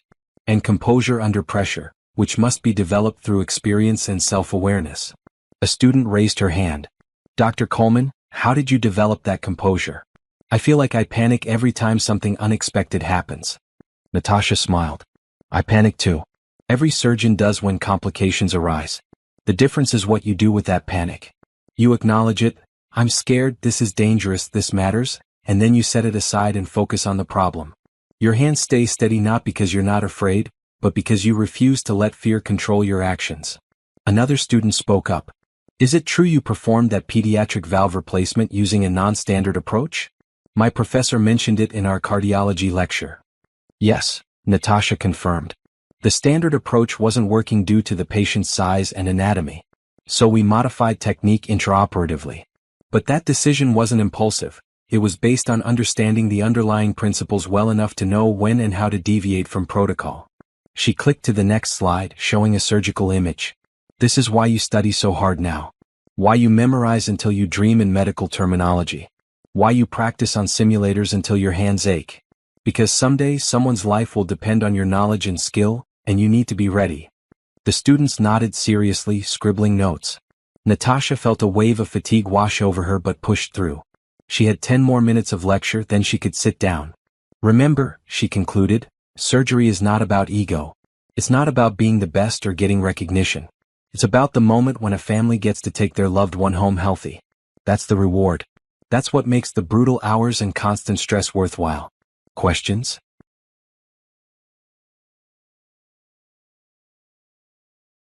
A dozen hands shot up, and Natasha spent another 20 minutes fielding inquiries about technique, residency applications, and career paths. By the time she dismissed the class, she was exhausted. James was waiting outside the amphitheater with a protein bar and water. You did great, but you need to sit down. I'm fine, Natasha protested, even as she gratefully took the food. You're 8 months pregnant with twins and you just stood for 90 minutes teaching, James said firmly. You're not fine, you're stubborn. There's a difference. Natasha laughed, allowing him to guide her to a nearby bench. They sat together and she ate while James rubbed her swollen feet through her shoes without being asked. You don't have to do that, she said. I want to. James looked up at her. I love taking care of you. Let me. I'm not used to it, Natasha admitted. Being taken care of. I know. That's part of what I love about you, your fierce independence. But you can be independent and still let people help. They're not mutually exclusive. A group of residents passed by, several waving respectfully. Dr. Coleman. Great lecture on valve repair last week. Natasha waved back, then turned to James. Did you hear about the surgery scheduled for tomorrow? The 18-year-old with the congenital defect. I did. Are you taking it? I think I should. It's complex, but I've done similar procedures. And Dr. Rodriguez is available as backup if needed. James studied her face. You're not going to take maternity leave until you absolutely have to, are you? I have 6 weeks, Natasha said. Maybe 5. I can do a lot in 5 weeks. Or, James suggested gently, you could rest. Prepare for the babies. Set up the nursery. Take some time for yourself. I'll have months of maternity leave for that, Natasha countered. Right now there are patients who need surgery. There are residents who need teaching. There's work to be done. James shook his head, smiling. You're impossible. You knew that when you asked me to move in with you. I did. And I love every impossible inch of you. He helped her stand. Come on. I'm taking you home for a real meal and a nap. I have rounds. Which Dr. Martinez is covering. I already checked.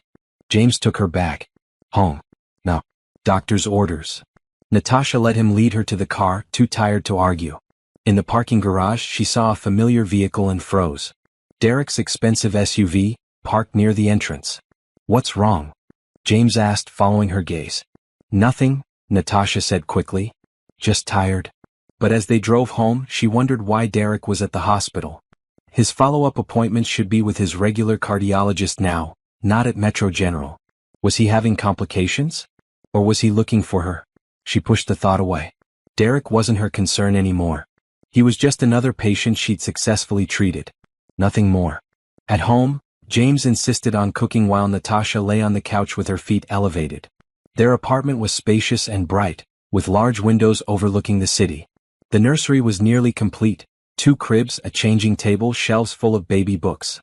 Everything was ready for their daughters. Have you thought more about names? James called from the kitchen. I have a few ideas, Natasha replied. But I want to meet them first. See what fits. That's very you, James said, bringing her a plate of pasta. Evidence-based baby naming. Natasha laughed. Everything's evidence-based with me. You knew that. They ate together, talking about patients, upcoming surgeries, and nursery details. This was Natasha's life now, this comfortable partnership, this shared understanding, this genuine affection. It felt nothing like her marriage to Derek had felt.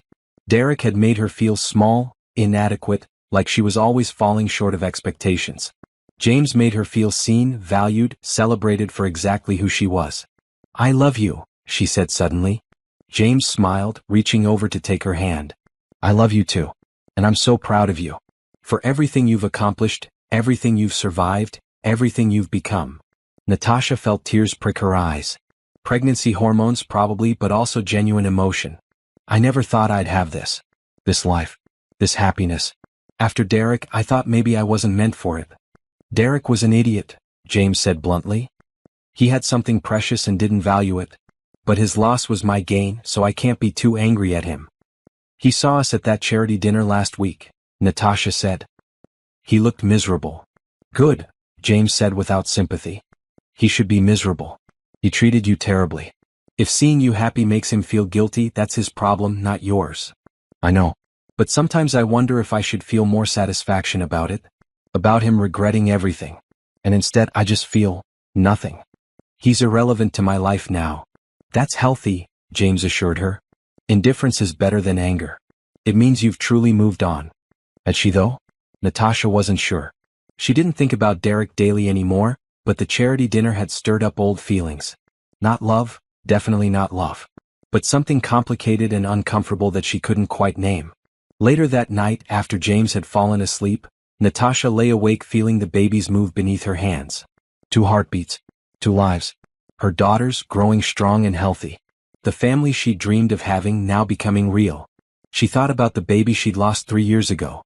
The pregnancy she'd discovered on the worst day of her life. The tiny shoes she'd bought and never got to use. For a long time, that loss had felt like a punishment, like her body's way of acknowledging her marriage was over. But now, feeling these babies move, she wondered if maybe it had been a blessing in disguise. If she'd had Derek's baby, she'd be tied to him forever. They'd have to co-parent, negotiate custody, maintain contact. She'd never have been truly free to build this new life. Instead, she'd been released completely. She'd moved across the country, healed, found someone better, and created a family that had nothing to do with Derek. She'd won in every way that mattered. The next morning, Natasha was back at the hospital by 6, reviewing scans for the 18-year-old surgery. The congenital defect was complex. The patient had been born with malformed valves that had finally deteriorated to the point of needing replacement. It would be a long surgery, maybe 8 hours. James scrubbed in with her, along with 2 senior residents and a full surgical team. The patient, a young woman named Crystal, was terrified but trying to be brave. "You're in excellent hands," Natasha told her before the anesthesia. "I've done this procedure many times. You're going to be fine." "Thank you, Dr. Coleman," Crystal whispered. "My mom said you're the best. That you saved her friend's husband's life a few weeks ago." Natasha paused. "What's your mom's friend's name?" "I don't know. But she said the surgeon was amazing. That you fixed his heart even though something complicated was going on. She said you were a real professional." It took Natasha a moment to understand. Crystal's mom's friend was Amber, Derek's wife. She'd been talking about Natasha's professionalism, probably without knowing Crystal would end up as Natasha's patient. "Tell your mom thank you," Natasha said. "Now close your eyes. Dr. Kim is going to help you sleep, and when you wake up, this will all be over." The surgery took 9 hours. The defect was worse than the scans had indicated, requiring extensive repair work. Natasha's hands cramped from the delicate work. Her back ached from standing. Her pregnant belly made reaching difficult. But she persevered, focused entirely on the young woman on her table. Finally, it was done. The valves were replaced, the heart muscle was repaired, everything was stable. Crystal would live.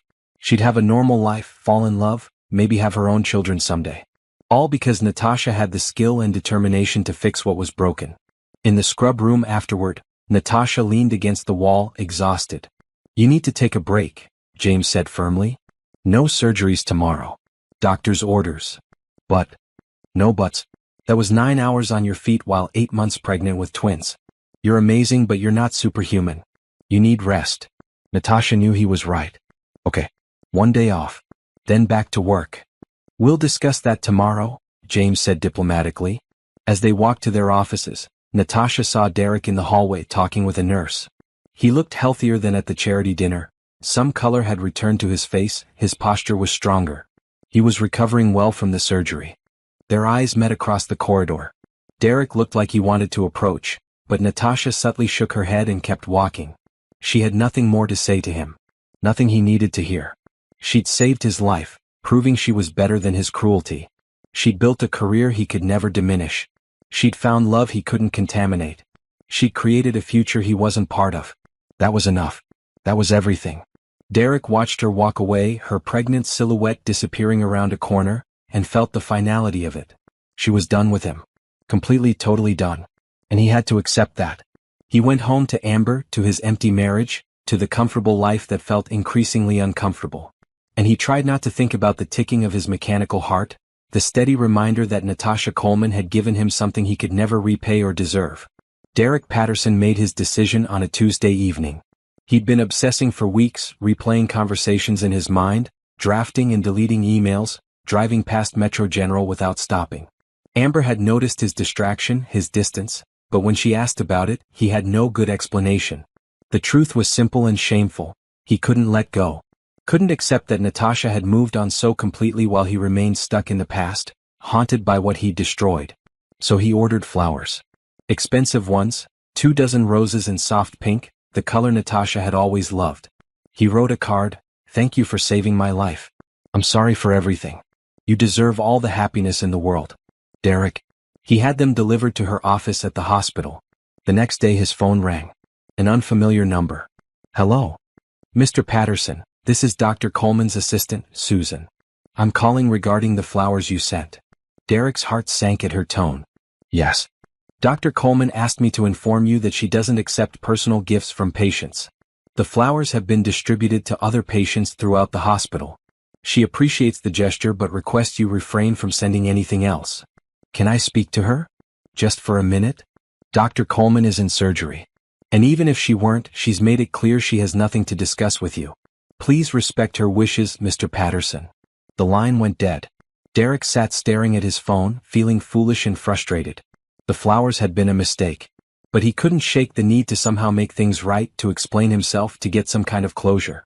Over the following weeks, Derek tried various approaches, each one failing more spectacularly than the last.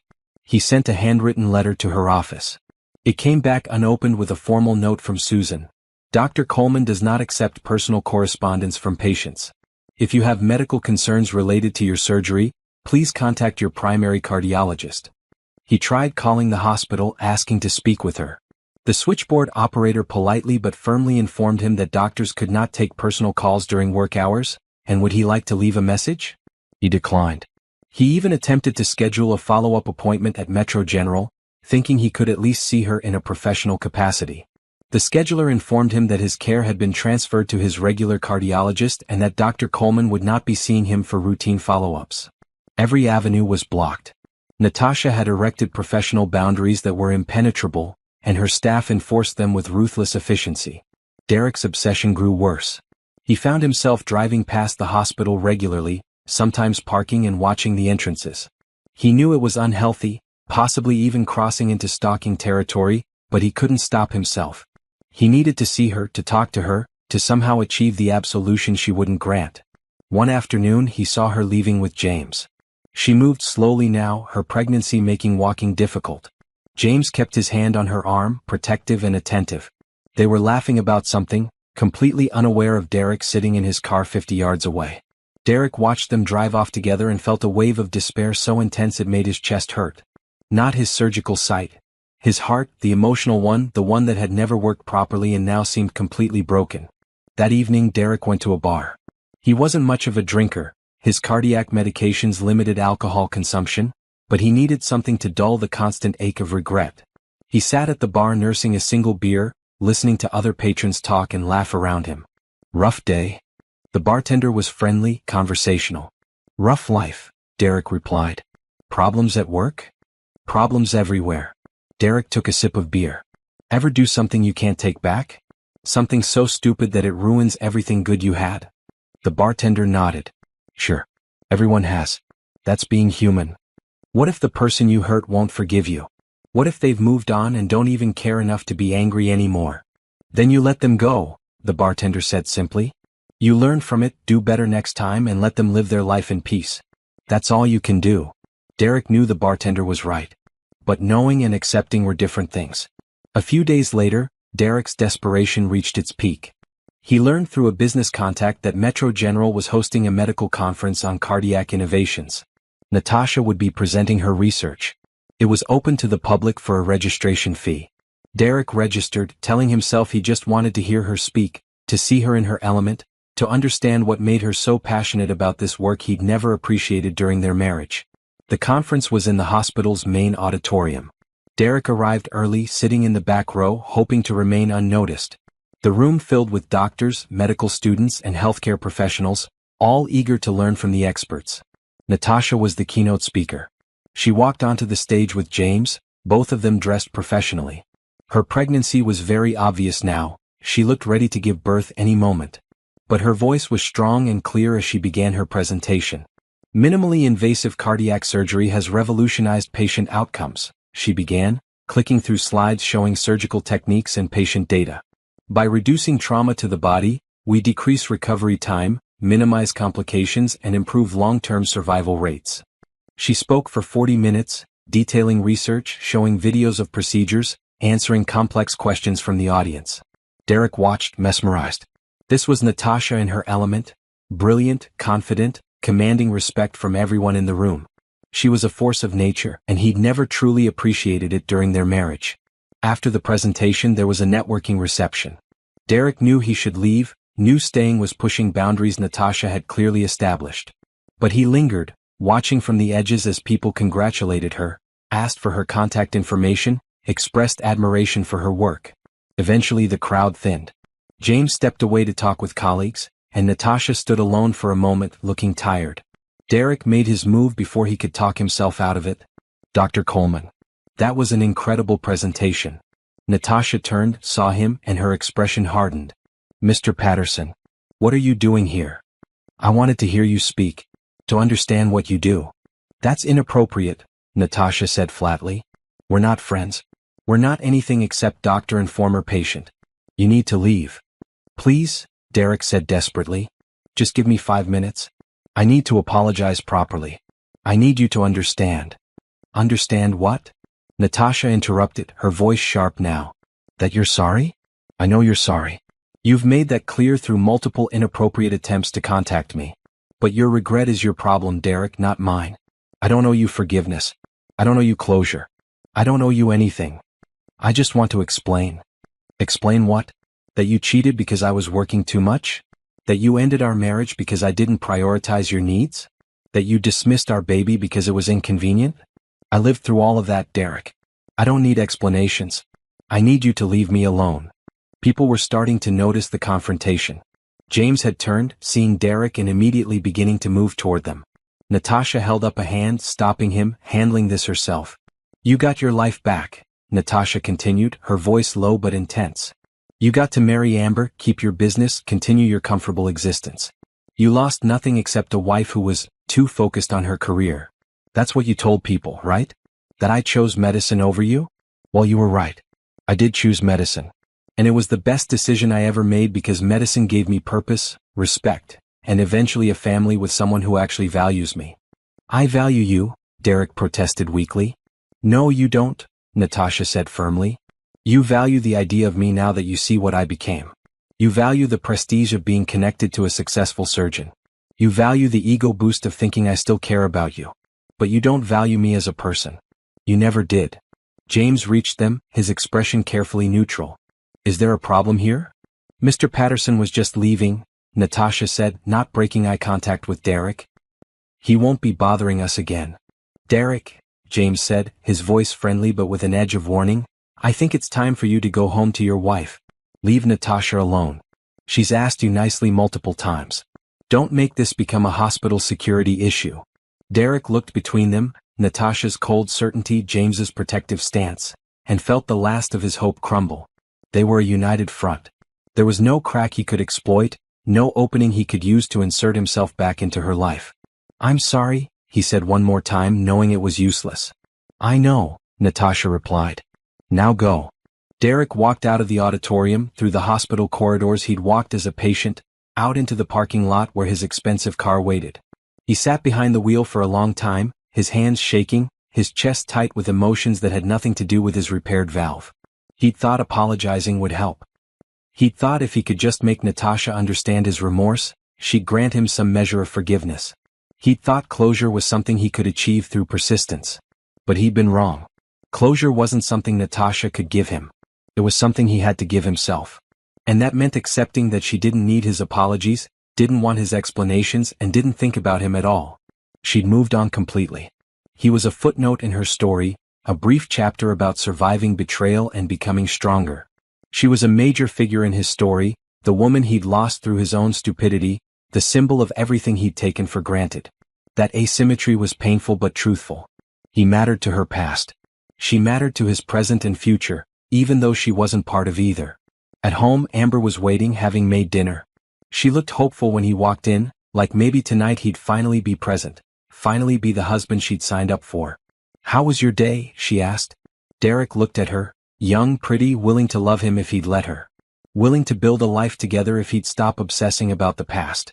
She deserved better than what he was giving her. "It was long," he said. "But I think I finally understand something I should have learned a long time ago." "What's that?" "That some things can't be fixed. Some mistakes are permanent. And the best thing I can do is accept that and move forward." Amber studied his face. "Are you talking about Natasha?" "Yes. But also us." Derek sat down, suddenly exhausted. "I haven't been fair to you, Amber. I've been living in the past, obsessing about my ex-wife, making you compete with a ghost. That's not okay." "No, it's not," Amber agreed quietly.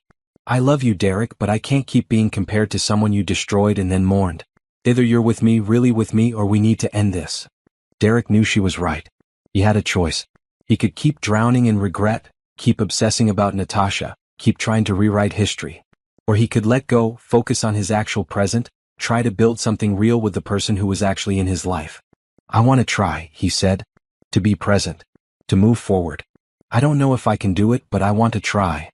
Amber nodded slowly. "Then try. Really try. Because I'm not waiting forever." They ate dinner in careful conversation, both of them navigating this new honesty between them. It wasn't perfect. Derek still felt the ache of regret, still thought about Natasha more than he should. But maybe that was okay. Maybe he could carry those feelings while also trying to be better for the person who'd chosen to stay. Meanwhile, at the hospital, Natasha had gone into labor. Her water broke during the reception, and James had rushed her to the maternity wing, calling ahead to their obstetrician. "Twins don't wait for convenient timing," Dr. Sarachin said cheerfully, examining Natasha. "But you're both doctors. You know that." "I know," Natasha said through a contraction. "But I had 2 more surgeries scheduled this week." "They'll manage without you," James said firmly, holding her hand. "Right now you focus on bringing our daughters into the world." The labor was long, 16 hours, but uncomplicated. Just after dawn the next morning, 2 healthy baby girls were born, each weighing just over 5 pounds. Natasha held them both, these tiny perfect humans she and James had created, and felt a completeness she'd never experienced before. "They're beautiful," James whispered, tears streaming down his face. "You're beautiful. This is everything." "This is everything," Natasha agreed. In that moment, Derek Patterson didn't exist in her thoughts. Her failed first marriage was irrelevant. The pain of her previous miscarriage was healed. There was only this: 2 babies, 1 partner, a life full of love and purpose and meaning. She'd won. Not through revenge or retribution, but through simply living well. Through becoming someone extraordinary. Through finding happiness despite the pain of her past. And that was the greatest victory of all. 6 months passed with the beautiful chaos that only newborn twins could bring. Natasha had taken a full 3-month maternity leave, longer than she'd initially planned, but James and the hospital administration had insisted. "You can't save other people's hearts if you don't take care of your own family," the chief of surgery had told her, and Natasha couldn't argue with that logic. Her daughters, Grace and Hope, names chosen for their meaning rather than their popularity, were thriving. Grace was the serious one, studying faces with intense concentration. Hope was the smiler, finding joy in everything. James was an exceptional father, getting up for night feedings without complaint, changing diapers with practiced efficiency, singing lullabies in his off-key but enthusiastic voice. Monica had visited from across the country, holding the babies and crying happy tears. "You did it, Tasha. You survived everything and built this beautiful life. I'm so proud of you." Natasha had felt that pride too. Every morning when she woke up to baby sounds and James making coffee, Every evening when they sat together as a family, she felt the weight of how far she'd come. From the woman crying on Monica's couch 3 years ago to this. A mother, a partner, a successful surgeon. When she returned to work, it was with renewed purpose. The time away had reminded her why medicine mattered, why saving lives was worth the exhaustion and stress. But it had also taught her balance, that being an excellent surgeon didn't require sacrificing everything else. Her first surgery back was a complex valve replacement on a 60-year-old grandmother. The woman reminded Natasha of her own mother, who'd passed away years ago. She performed the surgery with the same meticulous care she always did, and when the grandmother woke up and immediately asked about her grandchildren, Natasha understood completely. "They're waiting for you," Natasha told her. "You'll be home with them soon." Life settled into a new rhythm. Surgeries and rounds, teaching and research, balanced with family time and self-care. James had taken a step back from his own surgical schedule, mentoring more and operating less, giving himself time to be present for the twins. They'd become partners in every sense, professionally, domestically, emotionally. Then came the letter. Not addressed to the hospital but to their home. A thick envelope with Derek's return address. Natasha held it for a long moment, deciding whether to open it or throw it away unopened like the others. James, feeding hope while Grace napped, noticed her hesitation. "From him?" "Yes." "Are you going to read it?" "I don't know." "Does it matter what he says?" "Only if you need to hear it," James said carefully. "I support whatever you decide." Natasha opened the envelope. Inside was a handwritten letter, several pages long. She almost stopped after the first paragraph, but something made her continue. "Dear Natasha, I know you don't want to hear from me. You've made that clear and I respect it. This is the last communication I'll send. After this, I promise to leave you in peace. I'm writing because my therapist suggested it might help me process what I did to you, to our marriage, to the person you were before I broke you. She said writing it down might provide closure for me even if you never respond. So this is as much for me as it is for you. Maybe more for me if I'm honest. I've spent months trying to apologize, trying to make you understand my regret. But I realize now that was selfish. Your forgiveness isn't something I can earn or demand. It's something you give if and when you choose to, and you've chosen not to. That's your right. What I want to say instead is this: you were always enough. During our marriage, I made you feel inadequate, like your dedication to medicine was a flaw, like your ambition was something wrong. I was the problem, not you. I was insecure about my own achievements and resentful that you were building something more meaningful than real estate development. I wanted you to be smaller so I could feel bigger. That was cruel and unfair. I destroyed our marriage not because of anything you did wrong, but because I was too immature to appreciate what I had. You were working 18-hour shifts to become excellent at something that saves lives. I was building condos and acting like I was doing something important. The disparity bothered me, so I tore you down instead of celebrating you. The affair with Amber wasn't about her being better than you or giving me something you didn't. It was about ego and cowardice. She was easy. She didn't challenge me or make me feel inadequate by being extraordinary. She just agreed with everything I said and made me feel like I was impressive. You had your own opinions, your own goals, your own identity separate from being my wife. And instead of loving that about you, I resented it. When you told me you were pregnant, I should have been thrilled. We talked about having children someday. But I'd already decided to leave, and a baby would have complicated that. So I said something unforgivable. I told you to get rid of it. I dismissed our child like it was nothing. And then you lost the baby, and I told myself it wasn't my fault, that it was just bad timing. But I know the stress of the divorce and my cruelty contributed to that miscarriage. I carry that guilt every day. I've seen you twice since the surgery, at the charity dinner and at your presentation. Both times I saw how happy you are, how successful you've become, how loved you are by James and respected by your colleagues.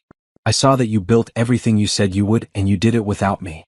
Maybe because you were finally free of me. I'm not writing this to ask for forgiveness.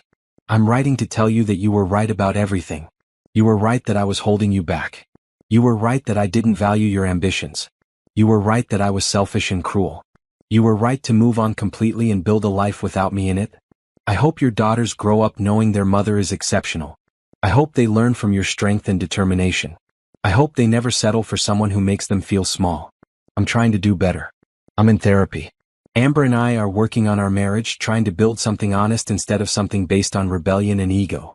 I don't know if we'll make it, but I'm trying. Not to win you back. I know that door is permanently closed, but because I want to be better than the man who hurt you.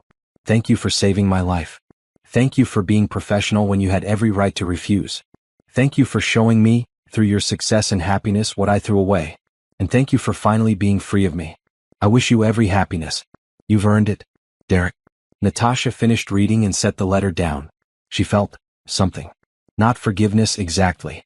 Not absolution. But maybe understanding. Derek had finally stopped trying to minimize what he'd done.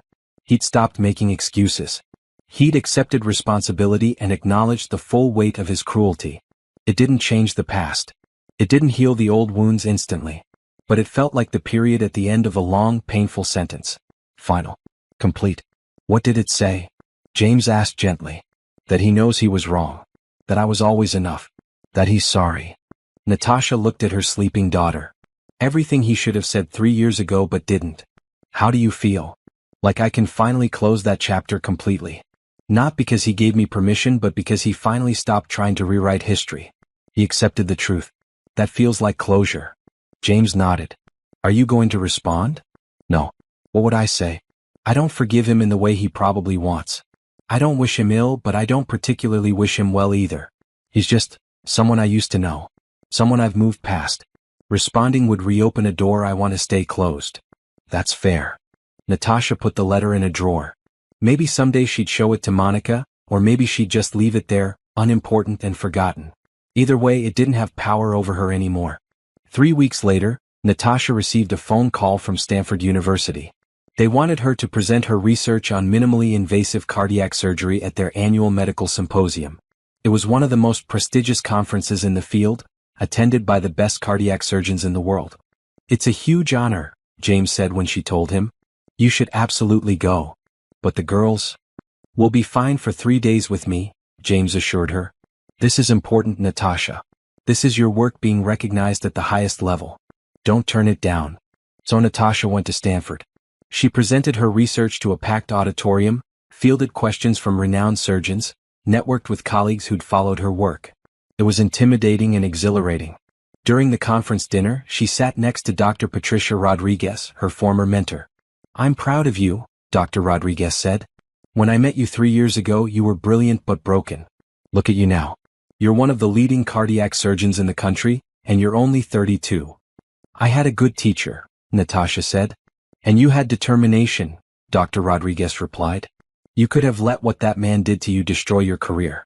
Instead, you used it as fuel. That's rare. That evening, alone in her hotel room, Natasha allowed herself to reflect on her journey. 3 years ago, she'd been a resident whose world had collapsed. Divorced, grieving a miscarriage, unsure if she could continue. Now she was a senior cardiac surgeon, a mother, a partner to someone who loved her completely, and a presenter at Stanford's medical symposium. She'd won.